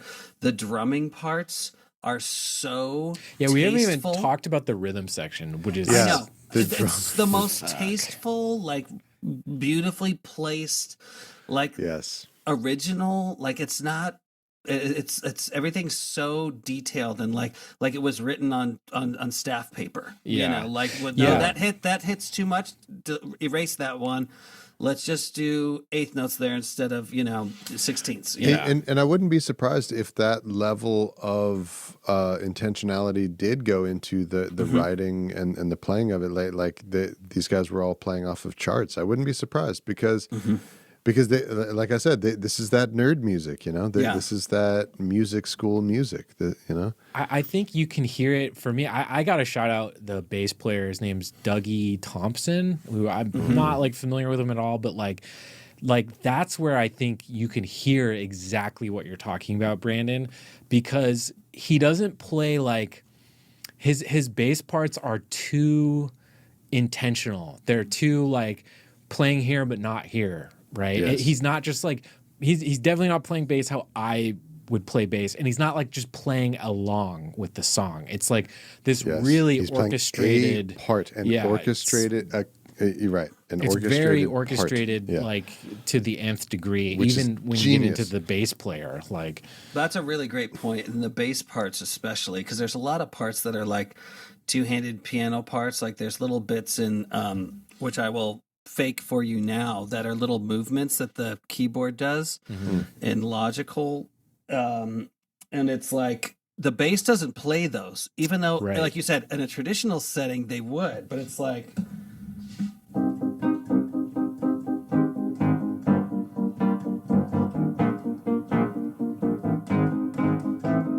Like the piano does that little stuff, but the bass isn't that busy actually. Right. The bass is like boom, boom, boom, boom, boom, boom. Yep. Yeah, it's not trying to catch all the chromatic stuff that No. the Wurlitzer's doing. Which if it was just like brand name band, like what do? The bass would play all those parts, I think, and instead it's very selective and restrained what it chooses to do. Yeah. And then it does some really pretty melodic stuff in the chorus of that song, where it's actually it's not just that it's like only play roots and stay out of the way. That's not what this is doing. It's deliberately picking your spots, Yeah. It's like way smarter than that. Like I would do dumb shit. Like I would be dumb. Bo bo bo.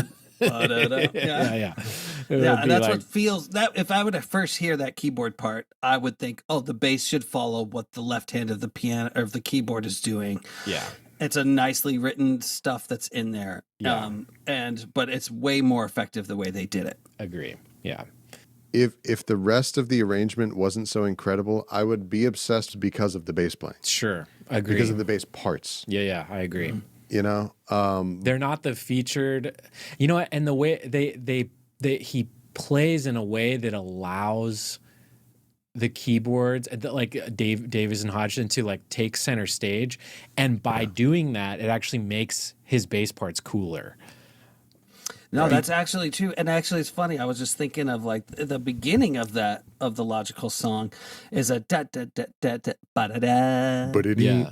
I'm like, I'm talking about how restrained it was. Slide down. Meanwhile, just a second ago, it was doing this cool stuff. Like so, again, like that picking your battles and like, and so it's the part writing is across the board on this album. The part writing is absolutely crazy. It's so good.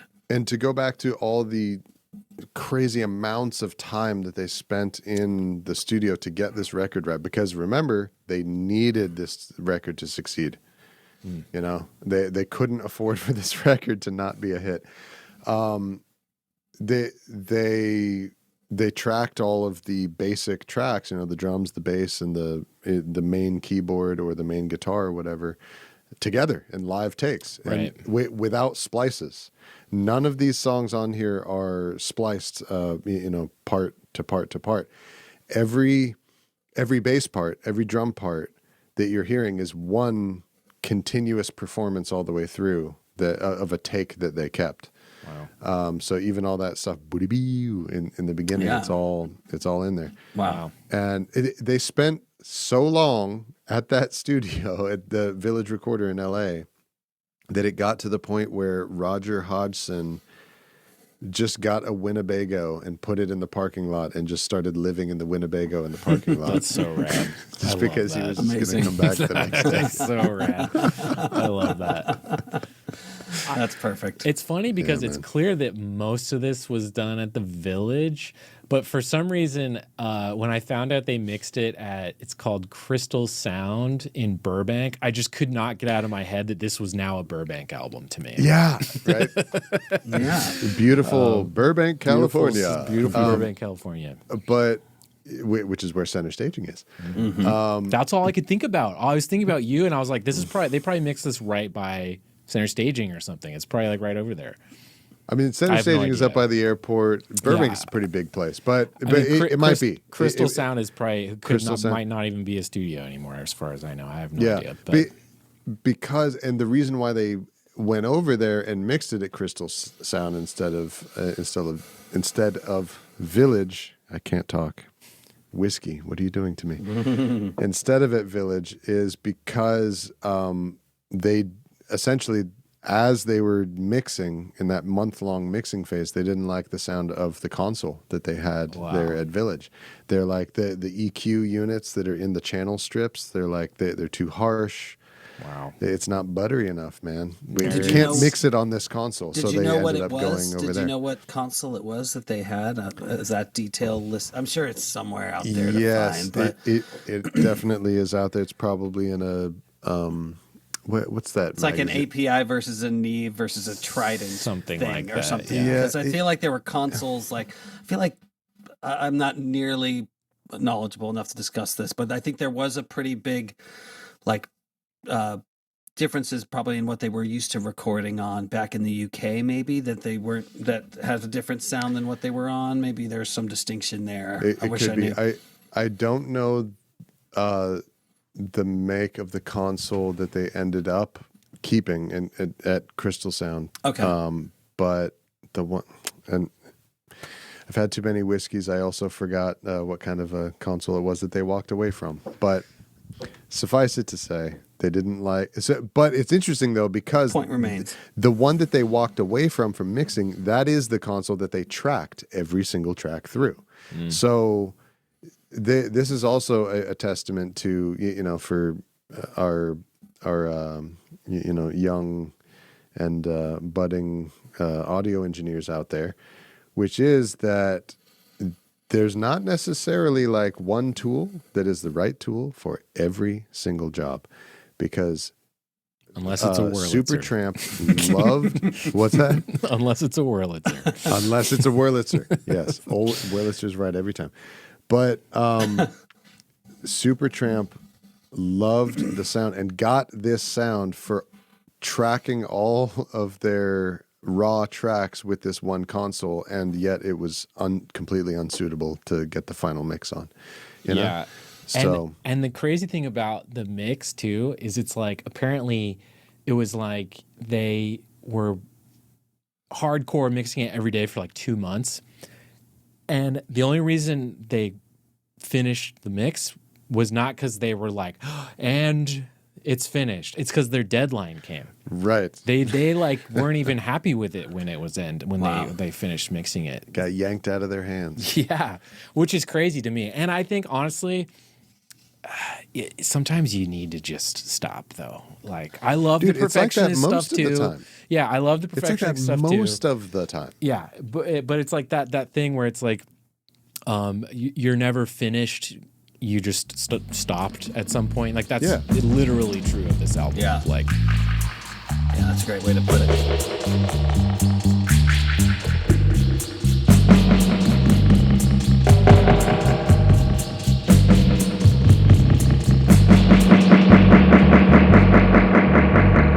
Standout songs.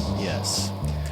I think it's only right that we begin with our guest and pass the baton and forcibly yank the baton out of greedy Nate's hands, who's always dogging me around. That is his nickname, isn't it? That's Greedy Nate. Greedy He's Nate. known as that. Years been calling me that.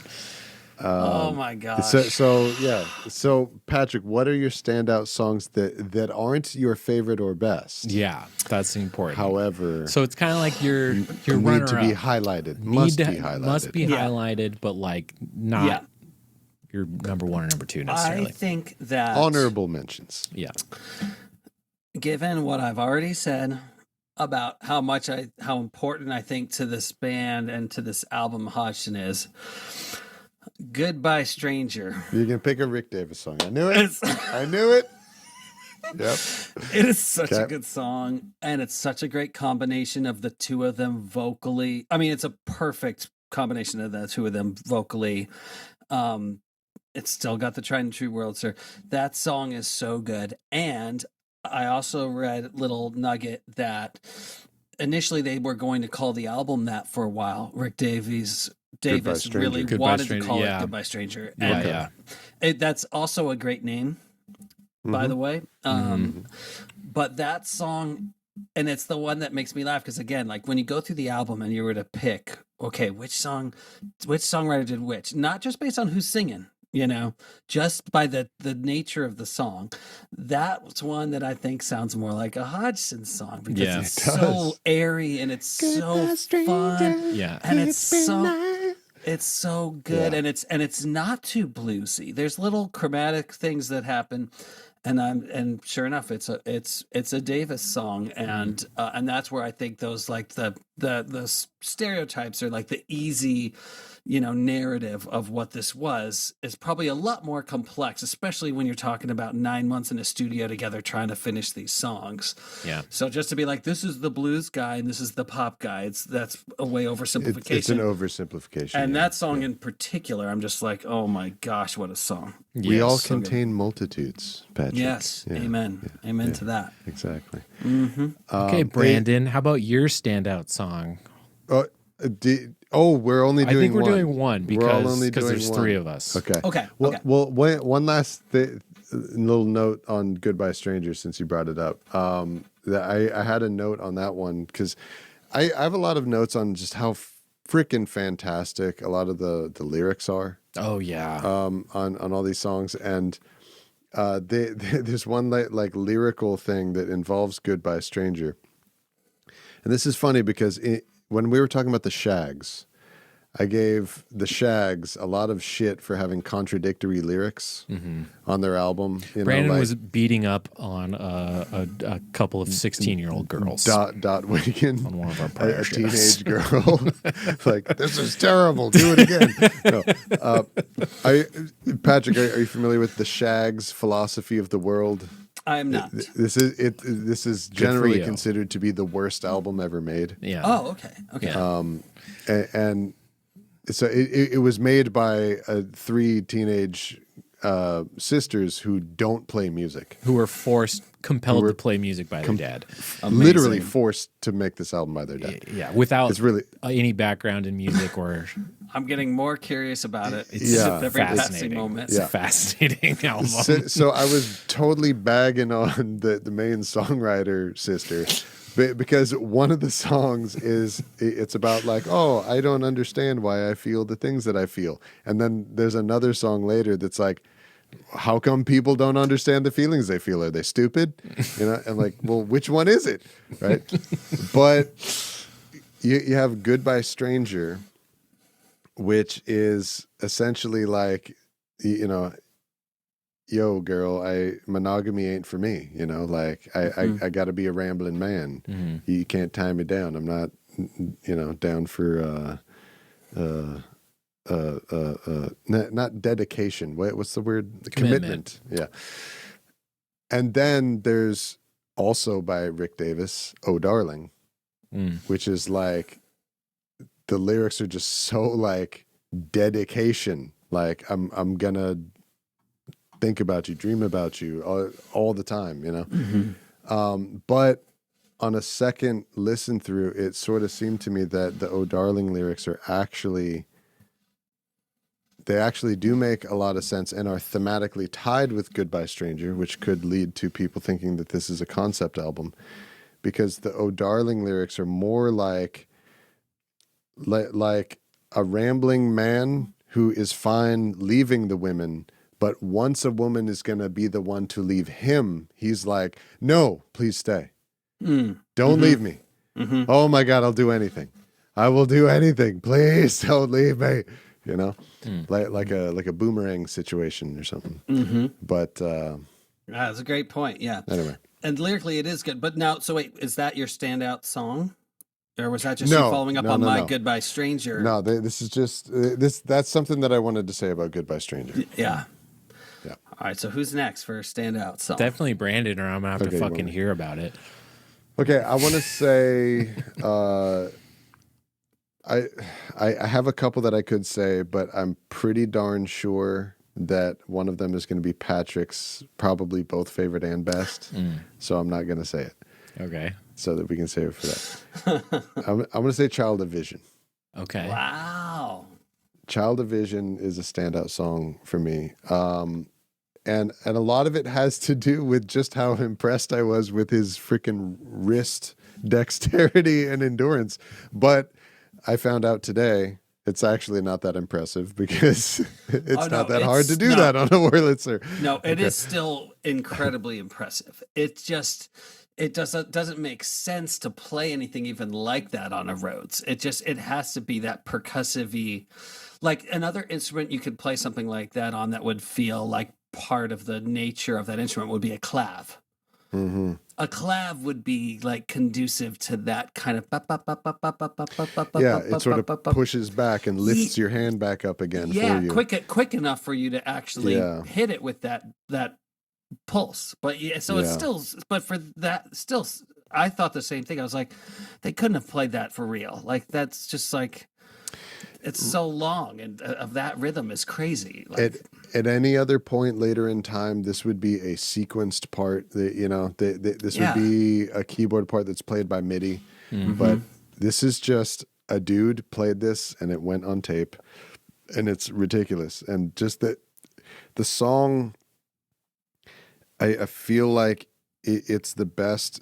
Well, this one and Gone Hollywood, the first and last song on the records, they have the darkness. Like you can hear the devil and the angels at the same time in the same song, and they go back and forth. It's, I don't know. It's like it's just something like classical or like from the Romantic era or something. You know, it's just a great composition. 100%. Yeah. Well, okay. What's a standout for you, Nate? For me, my standout is "Oh Darling." Really? I love this track. I think this easily could have been favorite. I don't know if I would go. Or no, it easily could have been best for me, honestly. But maybe not favorite. Favorite. I think you guys know what my favorite is. But "Oh Darling." I'm just gonna go out and preempt mine. My favorite is "Oh Darling." Well, we can talk about it now then. Let's just talk about it now. Let's go favorite. It's my favorite song. Yeah. So "Oh Darling," my favorite aspects of this album are when the duality of these two is at its most like give and take and trading off, and like where they'll each be singing separate parts on top of each other, or they will they'll mix the Wurlitzer with those big guitar moments, because I love all the guitar shit on this, honestly. And I love their approach to it, the way they approached it with the freaking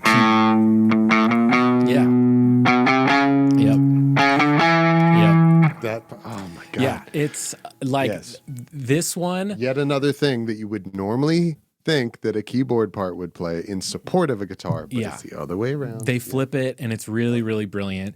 Also, I just think that "Oh Darling," melodically, like that "Catch You Later" chorus is just so catchy. It would get stuck in my head all the time, and it's super groovy, and it's really like danceable, which is not. Lady, Yeah, how he uses as a word. Yeah, catch you, lady. Yeah, it's super groovy. Which is not something I was expecting to like say about any of this music before we put it on because I had a feeling it was going to be kind of like Rush-y. So to have a song like this in the middle of the album where it's like I'm actually like kind of dancing to it. I'm not just like nerding out about it. Like I'm it's like really groovy. Like I really love that about it. But yeah, it's like, and this ties into what my best pick is that thing that they do so well on this where they showcase each other fully on each other's songs. That's my favorite shit on this album is when they fully take advantage of the fact that we have not just dual singers, dual lead singers, and dual like lead writers. You know what I mean? That's and this song does that really well, and that's why I could have easily put it as my best for me. But my best, my pick for the best shares a lot of those qualities as well, which is why I like it so much. Yeah. So for you, your favorite is "Oh Darling." This is my favorite song. Yeah, let's just go. Let's go into favorites for years. It's just great because I only recently sort of had an understanding of the lyrics of this song, of which is what I just said, which is that this might actually be him sort of bargaining. Please don't leave me. I'm you know, like the bargaining phase of grief or whatever, right? Like the anger, depression, blah blah blah, bargaining. Like, no, please, I'll do anything, don't go. You know, and whereas the day before she left, he would have been like, oh, hey, what's for dinner, you know, and like not showing any real dedication. But all the time before that, I never really paid attention to the lyrics in the verses, and I only ever really heard the lyrics in the chorus, which have always been just like just in isolation. Just like the best, like I don't know, it's like a monogamy song. Forget about it. You could still be you can still have an open relationship, but it's like a dedication to like, you are my permanent partner. It's me and you forever. End of story. Dedicate. You know what I mean? It's so good. I'm going to be around you, all about you, always by your side. I'm going to dream about you, scheme about you, love you all the time. I'm going to catch you, lady. Catch you, lady. Catch you, lady. Oh my God. Yeah. The nerd didn't write that part. Holy crap. And this is making me realize how much that didn't come from the all-male fucking prep castle school. Right, yeah. You don't write that in Hogwarts. No. That's School of Hard Knocks shit right there. And that's it's making me realize right now how much Rick Davies is like a blue-eyed soul artist. Big time. He's kind of like the English like Michael McDonald or something. You're right. Know? That's who he makes me think of with his playing, and his voice isn't on the level of McDonald, but it's like. But it's that kind of like, but as a cool, like quality, you're an amazing keyboard player, but you're a rocker. Yeah. You know, like and very obviously idolizing, like his heroes are black singers and black keyboard players. You can tell. Yeah. You know, these blues guys, these jazz guys, these R&B guys, these soul musicians. Like totally, you can tell that he just like, you know, this kid from wherever he's from in England hearing Ray Charles and going like, oh my God, hang on. Yeah. What is that? Going to his little baby Wurlitzer, young baby Rick Davies, and just like playing it. Like, I got to learn this. I got to learn the Little Richard records or something, you know? Yeah. You can just feel it in there. Yeah. Yeah. Let's awesome. Patrick, what's your favorite track on the album? Okay, what do you think it is, Brandon? I think that it's Take the Long Way Home. Okay. Take the long. I think that this is what you said for favorite and best. Is what I would guess. I don't know about best yet. Okay. But this is not just my favorite song on the album. This is one of my favorite songs of all time. I love this song so much. and it doesn't have the same cohesion in terms of the vocal stuff because it's a Hodgson vocal, I think, top to bottom. I think you're right. But the musically, it's like for me, like if it was just written by Hodgson, the first chord, it's in the key of C, mainly major, but it starts with the C minor chord. Here.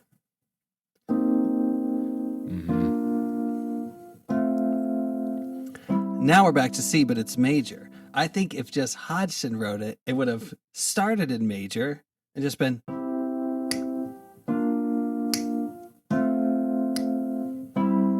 But instead, it starts with the freaking harmonica, and it hits you with the, and it starts in minor, and then it's super bluesy, and there's bluesy, and the clarinets coming in, it's doing all this stuff, and it's just the most empathetic, like human nature, like when you look through the years and see what you might have been, what you could have been if you had more, like it's the lyrics are so. And I've always felt about this song, I was like, yeah, but they can't really get it because they're writing this song at like the height of fame. So they're like taking on the lens of like someone else when they're singing this. But the truth is if you look at the way their careers went, the song was about them. And I think that's astonishing. Even though they were so successful, especially with that album.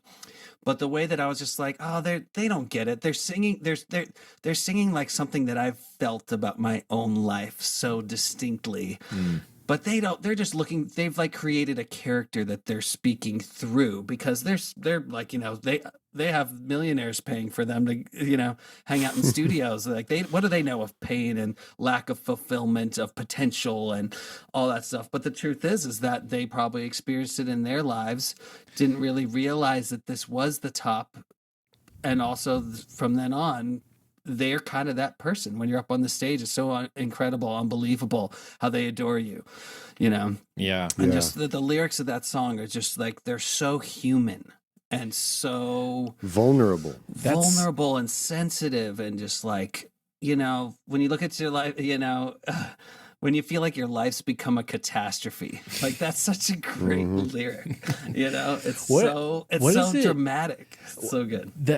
Dramatic is the word I'm looking for. This song sounds like, it sounds like a theme song from like a movie or something. Like it sounds like this is probably super basic take because there's harmonica in it, but the harmonica and The Long Way Home and something about the music in it, it's really evocative for me of like kind of Western motifs. It has like this cowboy Western, like solo Lone Ranger, almost kind of like dusky I think vibe to it. That's what makes it special is that I think this song could be done in a way that was, like I said, with the chord change. Like if you could have done this same song with essentially the same melody and close to the same chords, and it would feel so different but the way it is now with the bluesy elements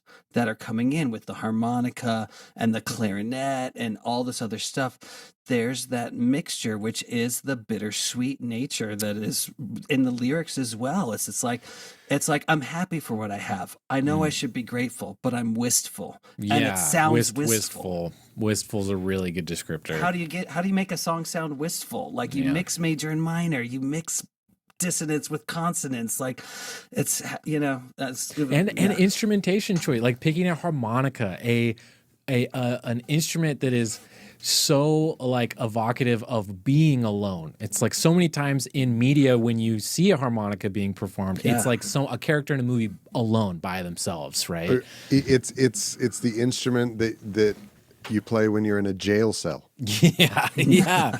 or you're out on like a campfire by yourself with your fucking horse on the range or something. Like that's when the camera I don't know why pans down and it's showing a chain gang in black and white stripes. What instrument is going to play? It sounds this song. I love it. This is a really good pick.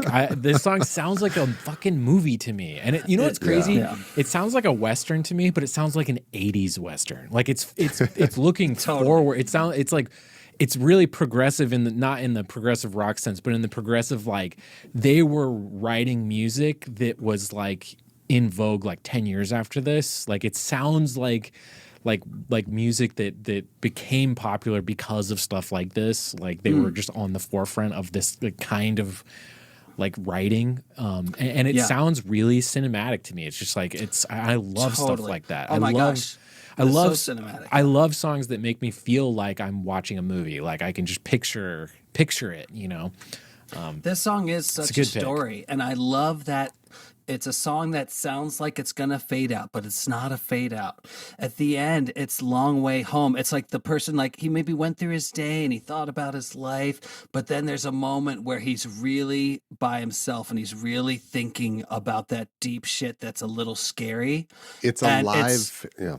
It's like it doesn't. It's all. It could have. They could have just. Everything about it is just so perfectly encompassing the character through the lyrics, through the way the music supports it. I think it's just a genius song, and I think it's so special. Pick. Yeah, the end it's a live fade out, right? So you get the effect of the volume coming down, but they don't do that with the mix. They do that with the performance. The arrangement slowly thins out. The instruments stop playing one by one. The piano and the voice just get quieter. Long way home. He just sings quieter and slower. The tempo slows down. Oh man, it's unreal. That song, right? And the lyrics, man, it's so devastating, and it's because Roger Hodgson was such a sensitive guy, man, that he said in interviews how, because when this record came out, they got very successful and made a lot of money, sold a lot of records, played a lot of shows, went on tour. And everything, right? Like everything that their whole goal as young musicians was to make it, was to accomplish exactly what they did accomplish with Breakfast in America. They succeeded, but he didn't find any fulfillment in it because of what he was singing about in these types of songs, where like. What they taught me when I was young didn't like educate me. They taught me how to like be a banker. They didn't teach me how to be a human, you know, how to live a life, you know, how to be dependable, cynical. Yes, which we will get to, but clue, but so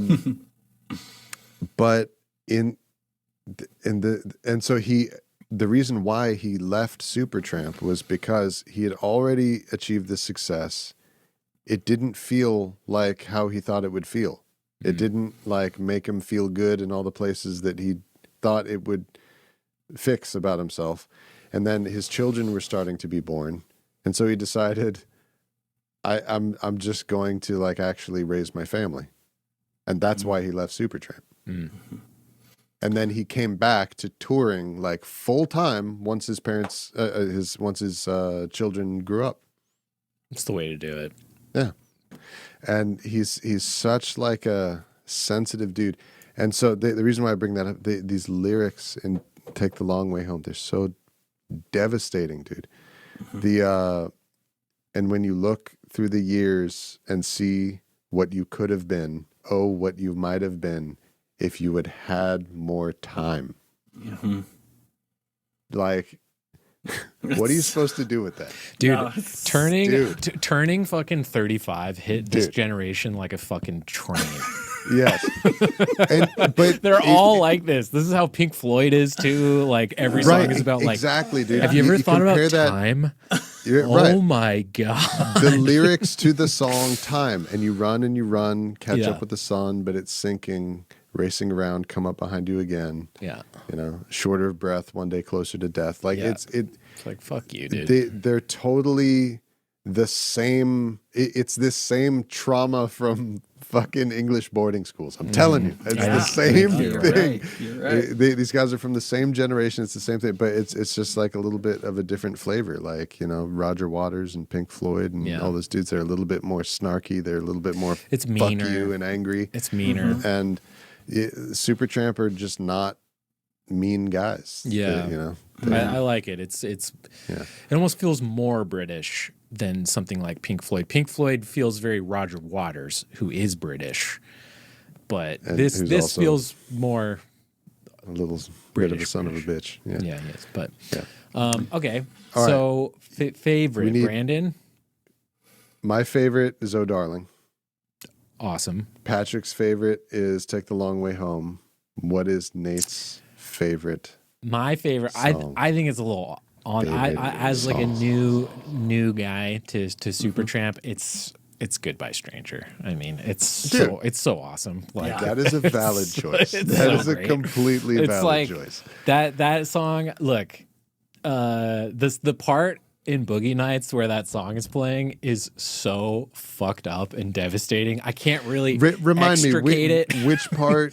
It's remind me what scene is it? I'm pretty sure, unless I'm wrong, I'm pretty sure it's the part where what's his name from Fargo? Is that the William H. Macy? William H. Macy part where he sees his wife once again cheating on him during the New Year's party, and he makes that big decision. He makes the really big decision to go out with a bang at the New Year's Eve party to celebrate the '80s coming in for the first time. That's an amazing. It's one of the best needle drops in all of film history, which you can say about like any needle drop in any Paul Thomas Anderson movie, but it's particularly well used in that scene and in that movie. But it's also just the song is really fucking catchy. That's the stuff that really gets me on this. Is the songs that are like catchy. Those are the ones that I really were drawn to, because it was just like it was one of the things that took me by surprise listening to this. I'm expecting it to be this really like heady like kind of experience listening to this, where it's like I'm just like trying to keep up with Supertramp, and I was really delighted that it was like basically the opposite of that. It was like Supertramp came to me. Right. And they came to me with these really great catchy songs, like "Goodbye Stranger," and especially a song like "Goodbye Stranger" that is so like pulls at your heartstrings in a way. Like it's so trippy because it's a Rick Davis song, but it has that same sort of mix of the bittersweet. You know? Yeah. It is super bittersweet, and like one of my it's perfect. One of my favorite one of my favorite moves they do on the whole album is in this song, which is where. It's like the whole band is playing and then they all drop out, and the whirly is playing the chord shape of the chorus. But it's even before that. It's playing the chord shape on the whirly of the chorus, and it's singing you the chorus melody that you're about to hear them sing, right? But it plays it all the way through before they even sing the chorus. I just think is like really cool, like especially with a chorus that's that good, like the wherewithal to be like, wait, actually, hold on. Totally. Hold on. Let's play it all the way through. It almost makes it more re-listenable. You know what I mean? And then the guitar, bing, bang, bang. Yeah. Bing, ding, dang. It's super it's super 70s in like the best way. Like it's like it's fucking Trans Ams and baseball tees and fucking. And then the little staccato notes of the bass. Yeah, I don't know what it is. It reminds me of what's the other Days of Confused like kind of vibe too. Like it's just, I love it. It might be a little bit of like an on the nose pick because it's probably easily the most famous song on this album. But like for me, it's like that song's just so fucking good, man. Like I love it. It's a great perfect pick for favorite song because I think I think "Goodbye Stranger" is the song that brought me into Supertramp. Oh, absolutely for me. You know, it was like, who is this? And, and the rest is history. To me, I think it could be that it's like when we talk about favorite versus best. I think that's a strong case for being best song.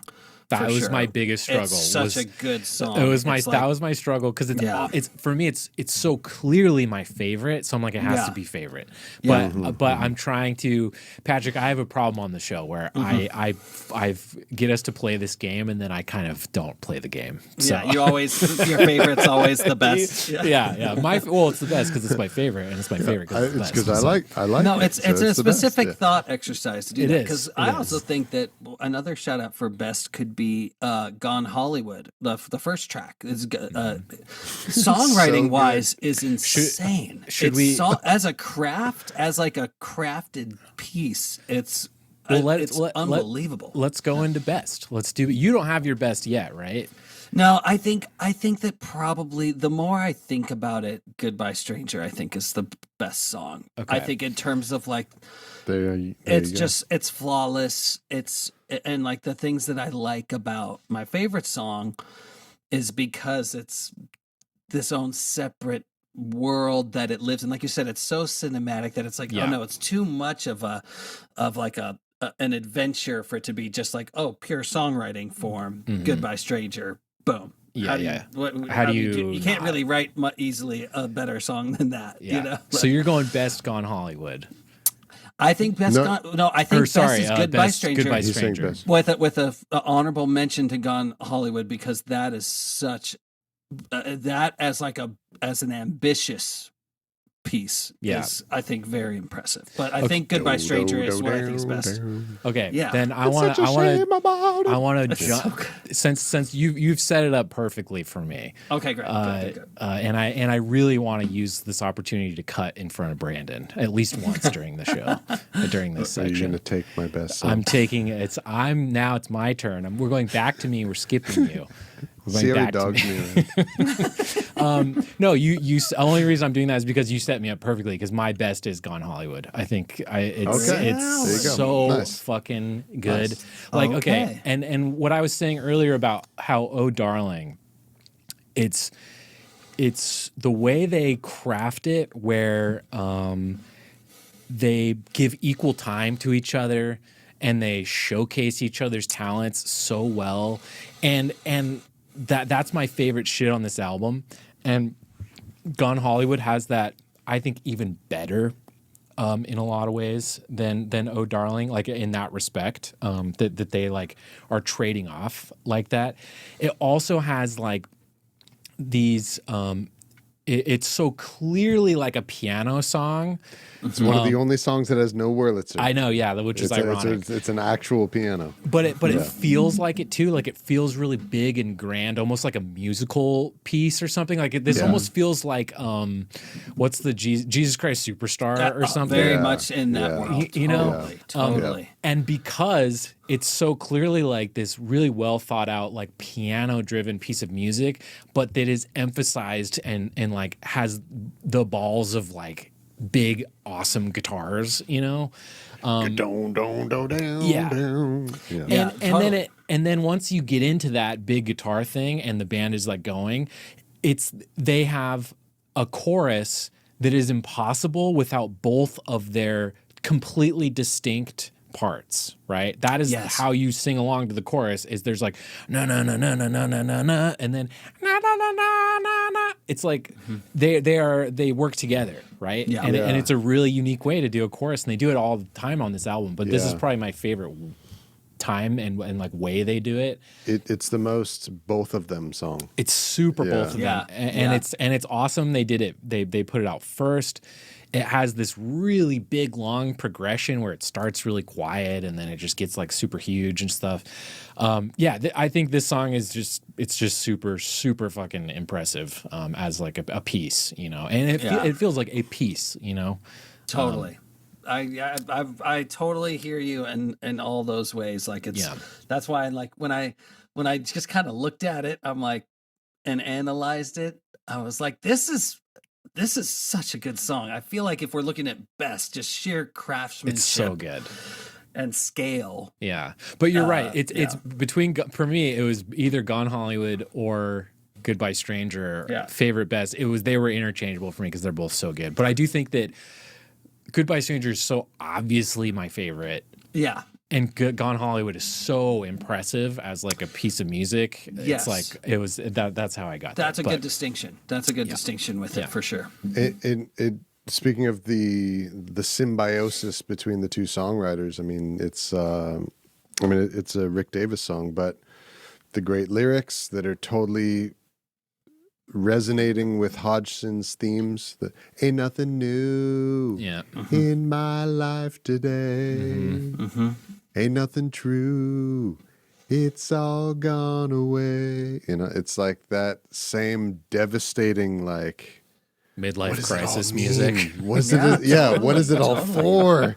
What have I done with my life? It really is like crazy midlife crisis. Now wait, so we don't know Brandon's best. Yeah, Brandon, your best. We do not. My pick for the best song is The Logical Song. The Logical Song. Yeah. Favorite is Oh Darling. Which we haven't even really talked about. We haven't really talked about The Logical Song, which is probably crazy. Probably the most famous song on this album. I mean, The Logical Song is the most famous. I think Goodbye Stranger is more famous. Well. Hold on. Paul Thomas Anderson fans, it is. Yes. I think that at the time, this was the first single. Okay. Yes. And this was the most popular song at the time. Okay. This was the most well-known song. This was a song where they're just like, we're going to play a little song for you. It's from our album that just came out, and the crowd's like, oh my gosh, what song is it? What song is it going to be? I think you know this one. And they started, and everyone goes, oh, it's the song we wanted them to do. You know, right. It was Logical Song. Interesting. That was, I agree with you. Now it's not. It's not, no. Yeah. I think Breakfast in America is even more well-known than Logical Song. Yeah, maybe. Yeah. Sorry, Brandon. No. It's okay. I mean, yeah. Breakfast. Take a look at my girlfriend, right? Yeah. But I mean, one of the main things about I think this is it has that like amazing composition that Hodgson had with like Dreamer, you know, like where it's always going forward. There's just like new sections, like it's a couple verse choruses and then it goes on to something new. Like it has like movements and stuff. Yeah. And it does it quicker, right? Yeah. Just than like Gone Hollywood, Child of Vision, like the songs that take a long time. Even Goodbye Stranger is 6 minutes long. Yeah.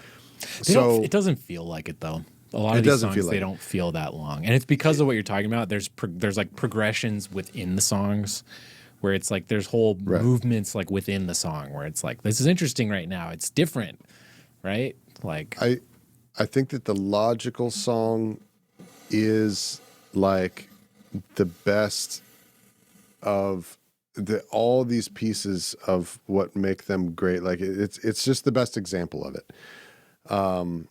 And one of the things that I like it that for me puts it over above something like Gone Hollywood is that the lyrics come right out. The lyrics, they have that same devastating quality, not just in pockets, all the way through. Every line, and the way that Hodgson performs it, you can understand every fucking word that he is saying. You know? Yeah. There's none of that like Tom York, like I'm saying incredible stuff, but you can't understand what the fuck I'm saying. You need to read my lyric sheets. Yeah, it's none true. of that. This song comes on the radio, and even if you're not paying attention and you're like doing something else, I'm about to fuck up your whole life right now. You know what I mean? Like totally. I'm coming to you. Like how you said, this album comes to you. And the logical song. I was thinking just while you're talking about that, I was thinking about that. For the first couple times, I remember thinking in Oh Darling, I was like, is he saying catch you later? And I wasn't sure. And I was like, and I actually did like, oh no, it's catch you lady. Okay, that makes more sense, lady. but I wasn't sure at first. You don't have that question mark in Logical Song. That's true. At all. There it is. You can understand you get it. everything that he's saying and what it means and why he's saying it and the sequence. marks, but not that one. What are the question marks? I don't know if I like this one that much. Oh my God. I'm sorry. See? I think. Do you see what I'm dealing with? I think it's a really impressive piece. I hate to do this. No, do it. Go in. It's a really impressive piece of music. The sax on this is fucking really cool. Oh yeah. The thing that you like about it is the sax. It's not that I think you're right. The lyrics are really good. I did read the lyrics to this one. I find the way he approaches singing this to be a little grating, a little bit. Okay. It's a little all right, dude. I can give you that. This is definitely in the Geddy Lee territory. That's exactly my problem with it, and that's all it is. He's in the nerdy Geddy Lee zone vocally that I am not a huge fan of. But there are those of us who Geddy Lee's voice does not bother us. We love it, right? Fair. And so I'm immune to. I happen to have been vaccinated on that, so I'm immune to that. And I understand that not everybody is. This argument as an anti-vaxxer, okay? I that is not fair. I understand that some people like Nate are anti-vax, but I understand. But this is big coming from such a Bob Dylan head. Oh my God! What is your problem? You fucking. I brought up one thing that bugged me about on the whole fucking album, and now you have to shit on Bob Dylan. All I'm saying is, Dylan. of all the people who would be able to understand that, like, all right, I don't really like the timbre of his voice, the presentation, but whatever. I can get past it. I can move past it. You would think that it would be a Dylanite. I don't think so. I don't think most people have that problem with Bob Dylan. I think everybody loves the way he sings in all eras. Do you see what I have to put up with? No, I think that I'm glad that you gave a rebuttal to this because it is. It is so hardcore. Don't tell me that you don't like the Logical song. Oh my God! I really like the Logical song. I think that the Logical song is really good. But I do think that some of those qualities that you're describing about it is part of the reason why it's not my favorite or my best on the album. But also that the way he says it is, I feel like it's also performance art of like the way he was told these things. Where like the way he's singing it is meant to sound kind of distasteful, like to be logical, dependable to me. And then the chorus becomes really smooth where he's really going, for such a simple man, like, how do I figure this out? So it is the grading teacher voice that's telling him to do these things. And then there's this beautiful sweeping chorus. So that's the thing is that to me, it almost does it too well describing that someone telling you that shit. It's really well done. And that's what makes it uncomfortable to listen to because I'm just like, oh man, that's fucked up. One of just this sequence, there are times when all the world's asleep, the questions run too deep for such a simple man. It's like, good Lord. And that part is the vocal delivery is totally different than the catty kind of like sassiness. Yeah, and that's where you get your half diminished chord. You can't. Oh, can I give hit it! you? My Give God. it! Full circle. Full circle. There you go.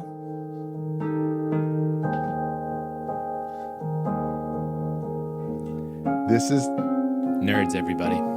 This is the song that you are condemning. Shut the fuck up. I didn't condemn the song. I literally said how good it is, and then was one like, of the things I there's like this about one it thing. is that it's so satisfying to play because that smoothness and that beauty compared to yeah, it's good.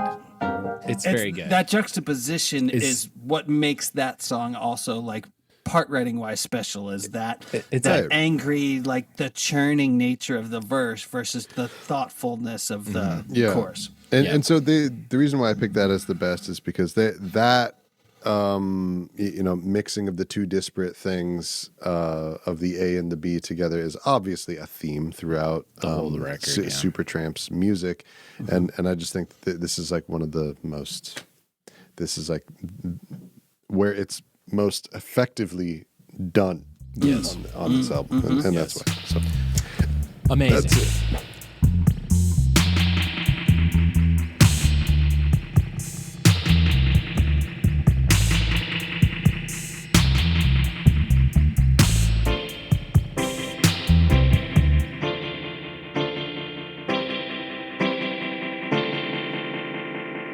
We should go to final thoughts. Wait, what about hot takes? No, what are your hot? Well, I already did my hot take. Patrick, Your had a hot take was that Logical Song sucks. Can we do a take that's not hot and can? So, what's the opposite of a standout song? Yeah, is it a stand-in song? no, And like can we all agree that it's casual conversations? It's a negative standout. We're doing negatives. Yeah, negative A standout. lay down song, dude. Okay.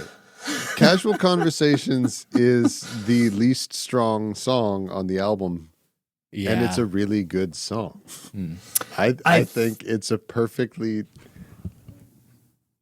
I think you don't like it. Okay, I don't like that one, He and I doesn't think like that it. one they've missed with the keyboard performance because it's too zany and a little too like that needed a Rhodes, that needed some melancholy, and I just don't like. That's the one where I think it's the production is a miss for what those chords and that melody is.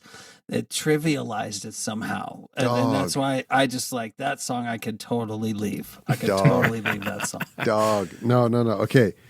Everything that we were saying about the beauty of the mechanics of the Wurlitzer as an instrument and what you can accomplish with the dynamics of it, right? How hard you hit one of the metal tines, and it gives a whole new timbre to it, right? The intro and throughout the entire song of Casual Conversations is like the best demonstration of the quality of the Wurlitzer of that. He's comping on those chords, and then you have that little melody, do-bow, boo-da, boo-dow, that's totally articulated only with dynamics. Here's the thing, It's though. not higher. It's not in another octave. It's simply dynamics that make that little melody poke out, because this instrument that I'm playing this on is uniquely capable of sounding like two instruments at the same time, and yet it's one. Here's the thing. We brought Patrick onto the show for a reason, and it's because he's an expert in matters of keyboards. I would not normally and just smack any guest in the face like that. This is a testament to how far back Patrick and I go. I forgot that I'm supposed to be polite to you, Patrick. I'm sorry. I have to agree with our guest here, though. That come on, Nate. I agree with Patrick that on Casual Conversation, the use of the Wurlitzer, it's kind of like if the only tool you have is a hammer, then everything looks like a nail. And it's like, okay, yeah, I know we have a fucking Wurlitzer here, but this is like a much more delicate track where we could like use a regular piano here. You know what I mean? No, I think so. I think Yeah. so. Yeah. And I think that the thing is too is that's the song that as well, like, so in a lot of the songs on this album, the Davis like bluesy jazz leaning stuff is folded in subtly, like on Logical Song, where there's just like, oh, the occasional chord. That one just leans in, and it doesn't have any of like the nuance. There's no subtlety. No, hey, here's a jazz song. No, the rest and of now it's over, and that's it. Yeah. And No, so, you're and right. This is the least imaginative. Yeah. But like when I listen to the chords and things that are going on in there, I'm like, there's a way that they could have maybe sold this to me better. Yeah. But also just that's the one where it just goes fully like doesn't have that blend throughout that the rest of the album has, where it's really just never going too far in one direction to make it sound like a cliche or something, you know. Yeah. I agree. Brandon's wrong. You're right. No, the playing is really high quality playing, which is where those dynamics come from. Yeah, and Brandon is wrong. Yeah, thank you. Yeah, All right, next section. Perfect. Before we're done, I do section. just want to speak the names of "Lord Is It Mine" and "Just Another Nervous Wreck." Okay, because both of those songs are so fucking good. Well, and what's the name of the? We should say the name of the drummer. Who the hell's the drummer? Oh, right, that's another name that we haven't spoken. Sorry, Bob Siebenberg. Oh yes, that's right. It was like cyber something. Okay. Okay. We spoke. All right, we did it. Spoke the name. You're an And I will say, incredible drummer. I will say He's the a great freaking drummer. Helliwell, the saxophone, flute, clarinet, Amazing. mellotron, singing guy Yeah. is the ultimate utility player Yes. of all time. Yeah, he's so Well, perfect in that role. Like he's like he covers Yeah. whatever base. I would raise you a John Paul Jones, but yes. Oh well, John Paul Jones is amazing too. No, you're right. No, that was a bit of an overstatement, but I feel like Yeah. John Paul Jones is like, to me, I don't think of him that way because he's too much of just like a straight up composer to me. Whereas like I feel like Helliwell represents the guy we've seen at center staging a million times. He's a guy who plays saxophone and trumpet and also keyboards. You know, there's always the keyboards, woodwind, brass guy who's just like, and he's providing accompaniment. He didn't write the song. He's the He guy. didn't write anything. John Paul Jones would write I think the of song. John Paul Jones Yeah. as just like a brilliant right. composer, and You're it's like right. just give him some instrument to play, Yeah. and it He was will just be a brilliant. multi-instrumentalist in a band where nobody was a fucking No, multi-instrumentalist. that's a great point. Actually, that's I'm glad we covered this. That's Patrick great. is right. I think No, the Zeppelin. See, Helliwell. I'm capable of Oh my gosh, recognizing when yeah. Patrick is right.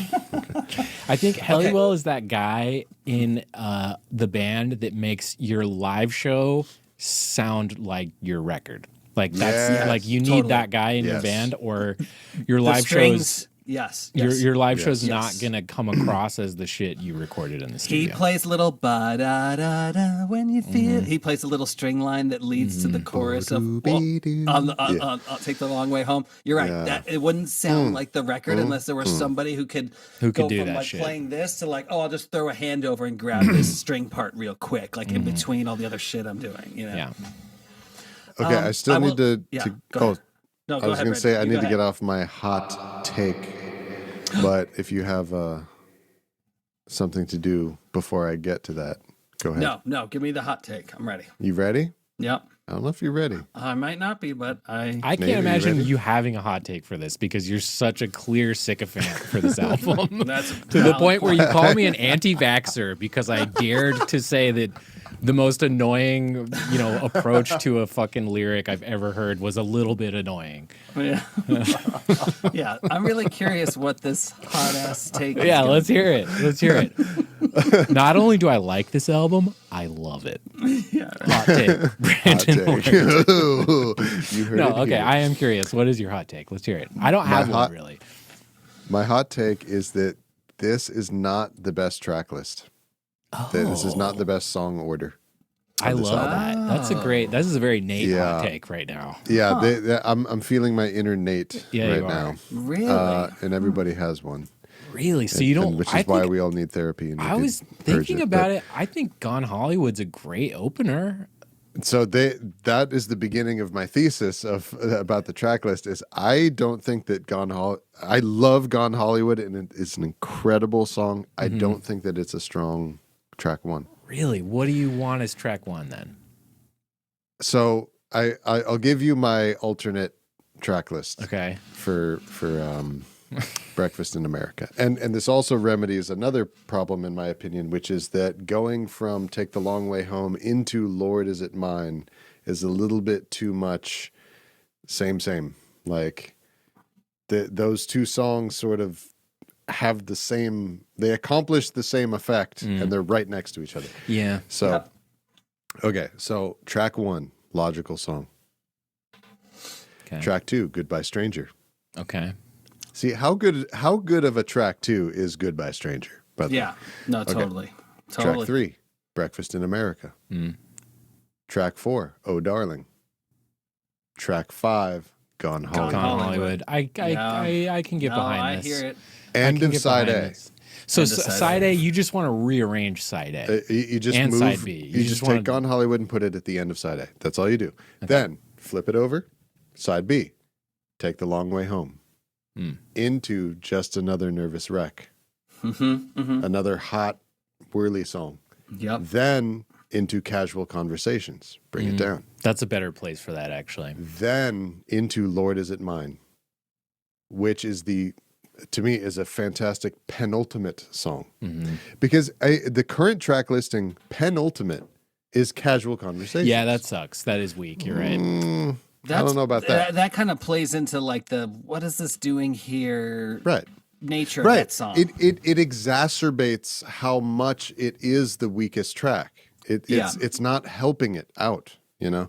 Yeah. Yeah. So you got Lord Is It Mine now separated from Take the Long Way Home. Now it has its own new purpose, being the penultimate song to take you into Child of Vision to end side B. Yeah, I actually agree with everything you just said. It's pretty good. I think it's totally. Yes. I do think Gone Hollywood Brandon is right. I think Gone Hollywood is a good track to start with, but I can't deny that when I think of what you laid out, it would work really well. I think it would work. I think that'd be really I think strong. especially side B is way better the way you outlined. Yeah. Yeah, right. Yeah, I think I improved side B. I also, aside from the obvious, I know it may be too obvious because of the way the lyrics and the title of the song, but I do think Take the Long Way Home is just a great finisher as well. That could be the last song. I didn't even think about that. Because the way it peters out at the end is so beautiful. And again, it's not a fade out. Dude. It's very like composed. Yeah. And the song itself is a release. Like that's your encore at a concert. Even think of that. So what if you lead off side B with Child of Vision and just put Child of Vision first at the end? Child of Vision first, yeah. Damn. That's exactly what I thought when I thought of putting Take the Long Way Home at the end. I thought Child of Vision starts us onto the journey that we get into on the Patrick B-side. Is right. Okay. And I think that at the time, I know this was such a well-selling album, and it had word of mouth, and everybody was into it. It was a huge hit, and so the fact that Gone Hollywood is track one was not a barrier to entry. But I feel that in subsequent generations, I think that the fact that Gone Hollywood is the first track that fades in from silence and just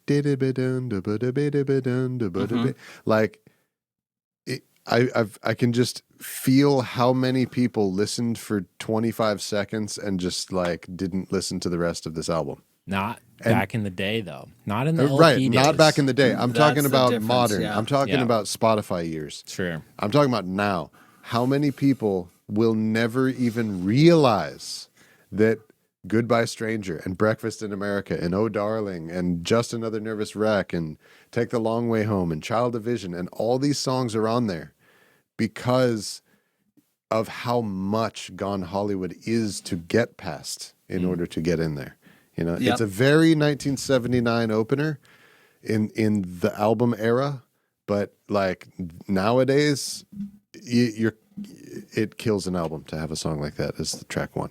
But it's just a era thing. You know, it's not better or worse. It's just and I think a little bit of a taste thing. I personally I love it. Like you like it as I like it. Yeah, I think it's cool. But you're bringing up something in that like you're talking about how kind of like Supertramp couldn't see into the future when it comes to Spotify, and that kind of brings me to actually my final thought, which is that maybe they could though.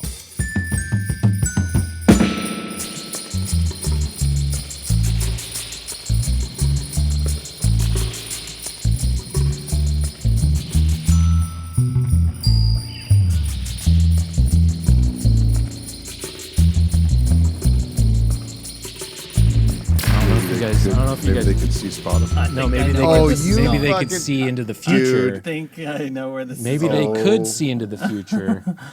So, ladies and gentlemen, I want to present Exhibit A of my final thoughts, which, if you're listening, Supertramp Breakfast in America prominently features the Twin Towers on the album cover, which in itself is pretty sketchy, problematic. Why would they do that? Who would do that? Way too soon. Way too soon. In bad taste. And yet, Supertramp. Never forget. Never forget. Why would you do this? Never forget. Now, I want you to imagine the U and the P, if those were flipped backwards, what do they look like to you? A 9? Have you heard of this, Patrick? A 9? Of this? I have heard of this. I was wondering if we were going to discuss this. Oh, we're discussing the allegations. Yeah, the U and the P, when you flip it backwards, It looks like 9/11. It looks like right 9/11. behind the Twin Towers. Okay, pretty sketchy, pretty wild. It is. In my so opinion, you're saying they faked the moon landing? I'm saying that they had something to do with 9/11, maybe. Those are my allegations. that's it. Okay. Allegations have been laid. Yes. Well, the alleged terrorists, Roger Hodgson and Rick Davies. We need to update his Wikipedia article to be musician, singer, and alleged No, I mean, terrorist. in case that wasn't totally clear for those people who are just listening, there's the album cover. This is one of my favorite conspiracy theories of all time. It's so funny. Amazing. And there's It's a amazing, real rabbit hole I went down when I first started listening to this. There's the album cover, which actually won like best packaging at the Grammys. Like it's like won a Grammy. It's like a really amazing like It's an iconic. yeah, it's super iconic. incredible- Where they recreate like the landscape of like downtown Manhattan, but with like napkin boxes and like teacups and like salt and pepper shakers and like all kinds of stuff. But it looks like Manhattan if you're just looking at it. And like they feature and like the woman on the cover, she's clearly supposed to be like the Statue of Liberty. But yeah, the conspiracy theory is that in right underneath the or right above the Twin Towers on the album cover is a U and a P, and if you hold the album cover up to a mirror, the U and the P look like it says 9/11 right above right over the the towers. Twin Towers. Well, and because U, the bottom is cut off, so it's just it is exactly. Even if you're not into any conspiracy theories at all, It's weird. that is the most remarkable circumstance. It is just coincidence. Because that is just bizarre. It's really bizarre. All I'm saying is that you bringing that up is not helping your anti-vax personification in this episode. As someone who's related to actual anti-vaxxers, I actually have a problem with that characterization. So I refute it. But I am a 9/11 truther in the sense that I do think that Supertramp did 9/11. Right. Exactly. Okay, Nate's hot take was unexpected. Yeah. Supertramp did 9/11. What I'm taking away from this is that Supertramp faked the moon landing. That's what I could be learned. true Exactly. too. I mean, Crimes of the Century is right there. I will say there is Open your eyes, people. For anyone interested, there's some pretty classic fallout of band agreements and stuff like that, which we don't really have to get into. But the rhythm section ended up suing for. I didn't know that. So the split of Davis and Hodgson. Davis it was just on a handshake, so it was not in paper. But Davis got to keep touring his Supertramp. Hodgson got to keep his songs. But eventually there was some falling out with that because Davis started to play some Hodgson songs. Right. So that was contentious. And then there was an agreement back in the early days of like right when I think Breakfast in America came out, where the rhythm section was going to get some royalties for performances, and basically the idea was that it was like they were broke, and so this was a way to help them out because they're like, oh shit. And then they eventually sued years later, and like this case was settled like I feel like it was remarkably recently, but the band won. And so it's kind of like a classic, again, the story of like two minds that couldn't really make it work. And then they split because they had creative differences. And then it's kind of like also aside from like glorifying what a great album this is, it's also just kind of like a depressing, just kind of like shattering of what could have been something amazing. Again, if you look and see what you could have been, what you might have been. That's exactly what I was just going to say. Dude, it's like, but that's detail stuff people can look up. But I just find like that there is that little bit of melancholy at the end of this. Also, too, the second rest in peace, R.I.P. of the episode, Rick Davis passed away in 2025. Yeah, like a year ago, a little over a year ago. Yeah, and apparently they did actually talk. Apparently, like not long before the end, Hodgson said that they did reconnect and have some kind of coming back together. So that was nice to hear. That's but good. It was, it's too bad that it wasn't sooner because they could have maybe written more music together. But if you had had more time. Honestly, frankly, for one of the two architects of 9/11, I'm glad he did it. Oh my God. I think, what else could he have done in that time? What else would he have done? What else does he have planned? Is there some kind of dead man switch that we're just waiting on to happen? The Davies dead man switch? I don't know.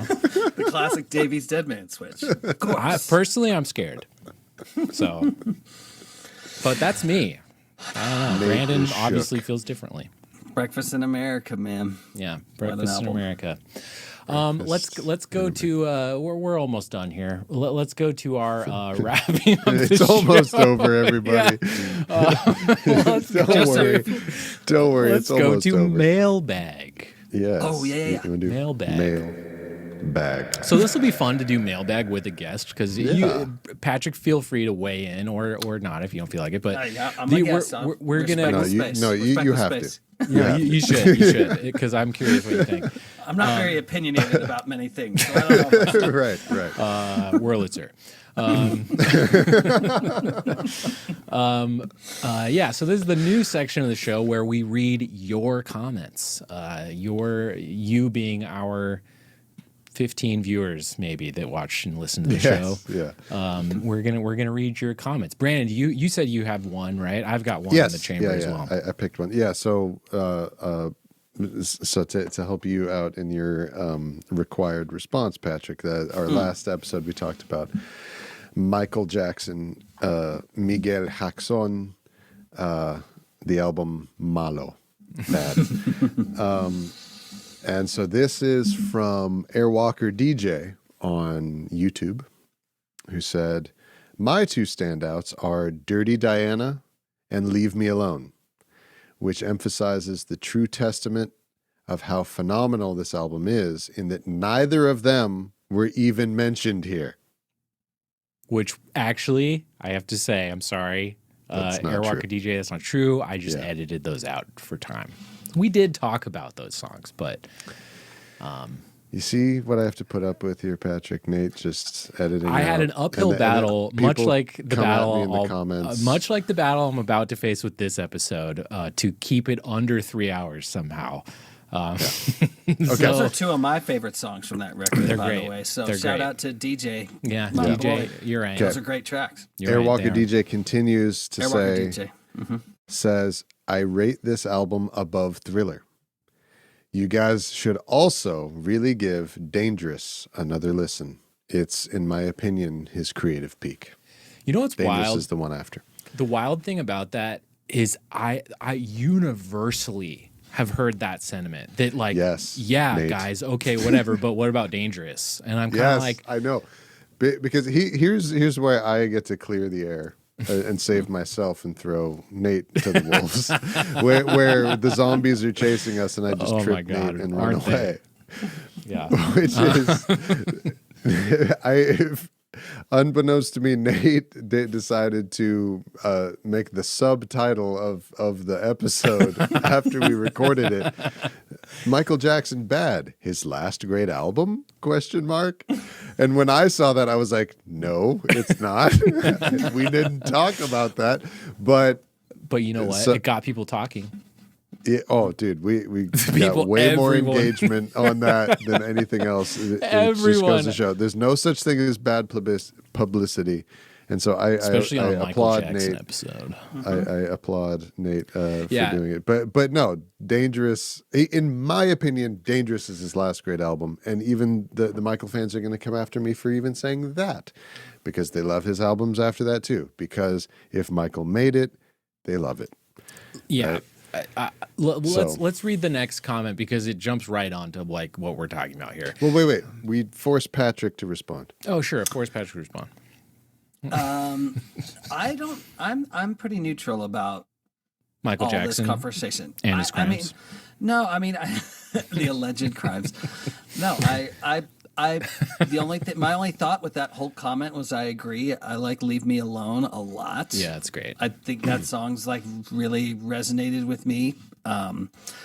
And I don't think that I feel too strongly in terms of like which album was like a cutoff or something like that. Basically, almost anything he touched was really pretty great, fantastic, and worth listening to. Yeah, and I mean, it's not like he had that much shit either. Like, I mean, he did have a lot of solo records, I guess, but like, if you talk about the essential Michael that we think of, like Off the Wall through Invincible, it's like there's only like 5. Like, yeah, just fucking 6. Right. Listen to them. There's not that many.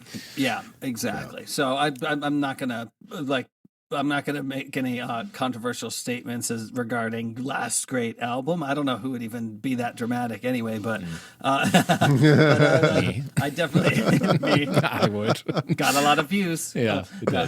So that's my. I don't have like too strong of opinion on it. I do personally have a hard time listening to his music these days, given like the whole thing. But like I said, like, that's fair. Separate the artist from the art. There's no denying that it's like some of the greatest, music ever recorded. So and I definitely acknowledge that. Yeah. So.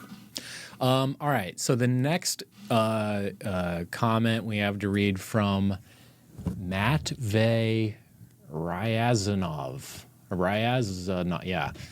He says, "Sweet name. I can agree with everything, but for me, all of his albums are timeless." Problem with that, especially since Dangerous, then History, and Invincible. I think since Dangerous, you can hear his full potential. He was the executive producer, not Quincy, and these 3 are way better in terms of production and quality, especially experiments and genre diversity. I'd even say that Invincible is the most timeless album of the 21st century. What about Bad?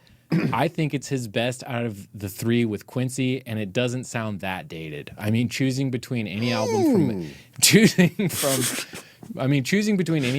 1987 and 2026, except for his own albums, and Bad, I'd choose Bad as the most timeless. It's just a pure pop Bible. Now, okay. A lot of stuff going on here that I could pick a bone with. Yes. First off, Bad doesn't sound dated. Yes, it does. It sounds exactly dated to when it came out, which is 1987. That like Kermit meme, my brother in Christ. Yeah, big yes, one. It does. Yes, it does. Now, that doesn't mean I don't like it. The dated sound, we brought it up in the episode. The dated qualities of it are kind of cool. Like, it's interesting. Yes. It's we like, talk about this at length. Like, the songwriting under the production is so timeless. Good. The production is extremely dated. Thank you. And we like it. Yeah. However, it sounds like 1987. It doesn't sound like any other point in time. That's what dated means. It means when you listen to like Star Wars is dated. Yeah. Does that mean it's bad? No, it means when you watch it, you're like, wow, up. This is from 1977. That's what dated means. Yeah, and it holds up. Like, just like Bad absolutely holds up, but it's still fucking... You're not going to tell... Okay, timeless is like you put on Bad and you're like, I don't know when this came out. Right. I can't even tell when this was made. Yeah. That's what timeless means. That's it what doesn't timeless mean means. good. Yeah. Sorry. Dated doesn't mean bad. Timeless doesn't mean good. Yeah. And thank you, Brandon. Yes. And I brought it up in the episode. His shit only gets more dated post Bad. Like, dude, look, Dangerous. Everyone in the comments was just like, you have to listen to Dangerous. Okay, it's great. It's a cool record. Awesome. It's a cool record, but it might be more dated than Bad. It is, because it's New Jack Swing. It's New Jack Swing. It's like really it's even an even more specific niche fucking studio recording style which than is, Bad. while simultaneously as being good, is dated. Yes. Because it sounds like 1991. Yes. Which is when it was made. Yes. Dated. Okay, and the final bone I have to pick with this comment is I think, okay, my problem with it's wild, because while we were making that episode, I was like, this is crazy. Like, we're being so effusive in our love for Michael Jackson. People might mistake us for like the crazies out there. And I'm sorry, but like dealing with some of the Michael diehards in the comments and on various posts we've posted around since this video came out, This is like culty shit. I'm sorry. And I'm not talking about this commenter specifically, but I'm just talking like it made you feel like a regular guy. It really made me feel guy. Normal and regular, yeah. But this comment does share some qualities of some of the more like bizarre aspects of the Michael Jackson fandom that I've like come into conflict with the last few weeks since the episode came out, which is saying shit like Invincible is the most timeless album of the 21st century. It came out in 2001. Came out in 2001, and it's like it's a really bad album, and it's like his worst album, like easily. Like it's not a very. I don't think that's a very good album at all. And it's like I think a lot of Michael Jackson fans have a problem. I'm not talking about this commenter specifically, but a lot of them just have this problem where they can't. There is no room for nuance, and you cannot. You're either like a full bore fucking I love Michael and he's like my pastor, or and like everything about him, and I like identify with him like on a personal level, which I think is really bizarre. It's like there's no room for being like, this album's pretty good, and well, in some ways it's not. You're either a believer or you're an enemy, which is the whole culty thing. Yeah. It's really culty and weird. Yeah. So I respect. Look, you like Invincible, that's cool, and I'll admit we should probably listen to the other, Michael albums, but yeah. Okay, so we gotta get out of here, which means Nate needs to tell us what we need to start listening to next. What is the next album? That's right. So I'll keep it short, but this album is by probably one of my favorite artists growing up, especially. He's back on the road right now. He's got a new single out. We're going to do Beck, everybody. Oh, yes. Which album? Don't ruin this. Don't fuck it up. So I think the most interesting Beck album to talk about, and is also one of my favorite albums of all time for a million reasons, is Sea Change. Oh, okay. All right. Brandon's Interesting choice. You were treading dangerous turf there, apparently, with Brandon. Wow. Yeah, right. Brandon almost killed choice. Brandon. No, this is good. Good pick. No, Sea Change because it's that was a close one. It's Brandon thought I was going to do what's one of his new ones that isn't good. I don't know. But no, Sea Change is interesting because I think his newer ones are actually pretty incredible. They're not like legendary. And I don't really maybe like worth Colors. It. I don't like Colors, or I didn't really listen to the Hyperspace one, but I gotta listen to more of those. But I think they're good. They're just not interesting to talk about. Sea Change is really good. It's kind of like the modern day Blood on the Tracks in a lot of ways. It's like this really gnarly breakup album, but also there's another aspect of Sea Change that I'm really interested to talk with you about, which is that it's almost like a style ripoff of History de Melody Nelson by Serge Gainsbourg. It is a literal one-to-one production copycat of a different album. Whoa.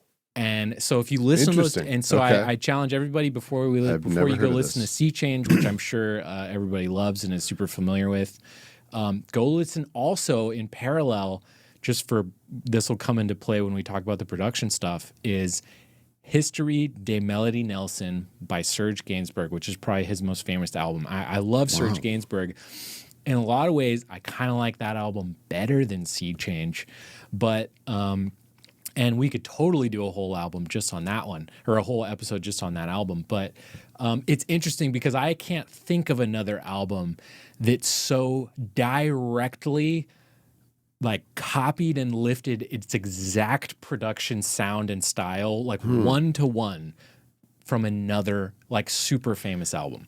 So yeah, that's trippy. You hear about that in movies, but not so much in albums. Almost never in music. Yeah, shot for shot.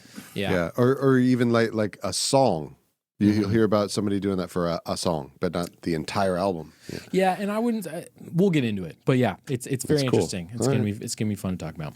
So, Patrick Simon, everybody, thank you so much for being on our show, Patrick. It was a pleasure. Brandon Thank Nisnik, once again, I've had to endure your presence for another couple hours. You're welcome. Thank you.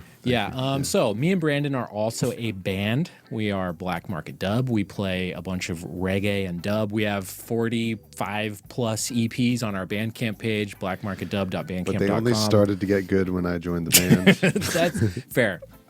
I've done a lot of dogging. No, I don't actually think that. My favorite ones are actually the Beach Boys ones. You're a regular John Helliwell of Black Market Dub. That's true. He is. He actually is. Blackmarketdub.bandcamp.com. We're actually in the middle of a pretty, I'll call a spade a spade, a little bit of a stressful time and money crunch to get our next album pressed to vinyl. We're probably about $1,000 short, and we really don't want to pay for it ourselves. We would prefer if you paid for it. So if you could go over to our Bandcamp page or our Patreon page and help us pay the label to get our album pressed, that would be super dope. Or if you know any Dutch millionaires. Yeah. It's like, wow, I really like what you're doing. Can I please give you my money? Please? Yeah. Send them our way. Yep. If you are a Dutch millionaire and you're listening to this right now. If you are a loved one or a Dutch millionaire. Yeah. We can't wait to share the details on that album, but we'll save it for in a couple months, I think. The hint is it's later in the year themed. Yeah.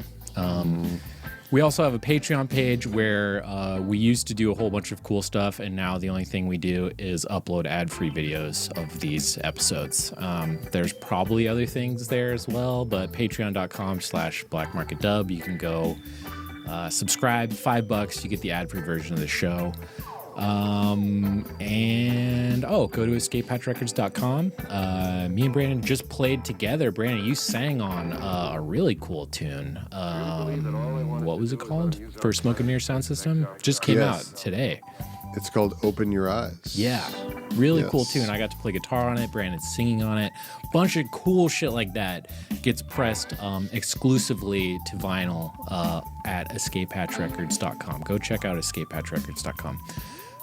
And with that, Brandon, do you have any super trampy lyrics to read us? Some slutty muck. Super trampy. I do. And then your wife seems to think you're part of the furniture. Oh, it's peculiar. She used to be so nice. Goodbye. Bye-bye.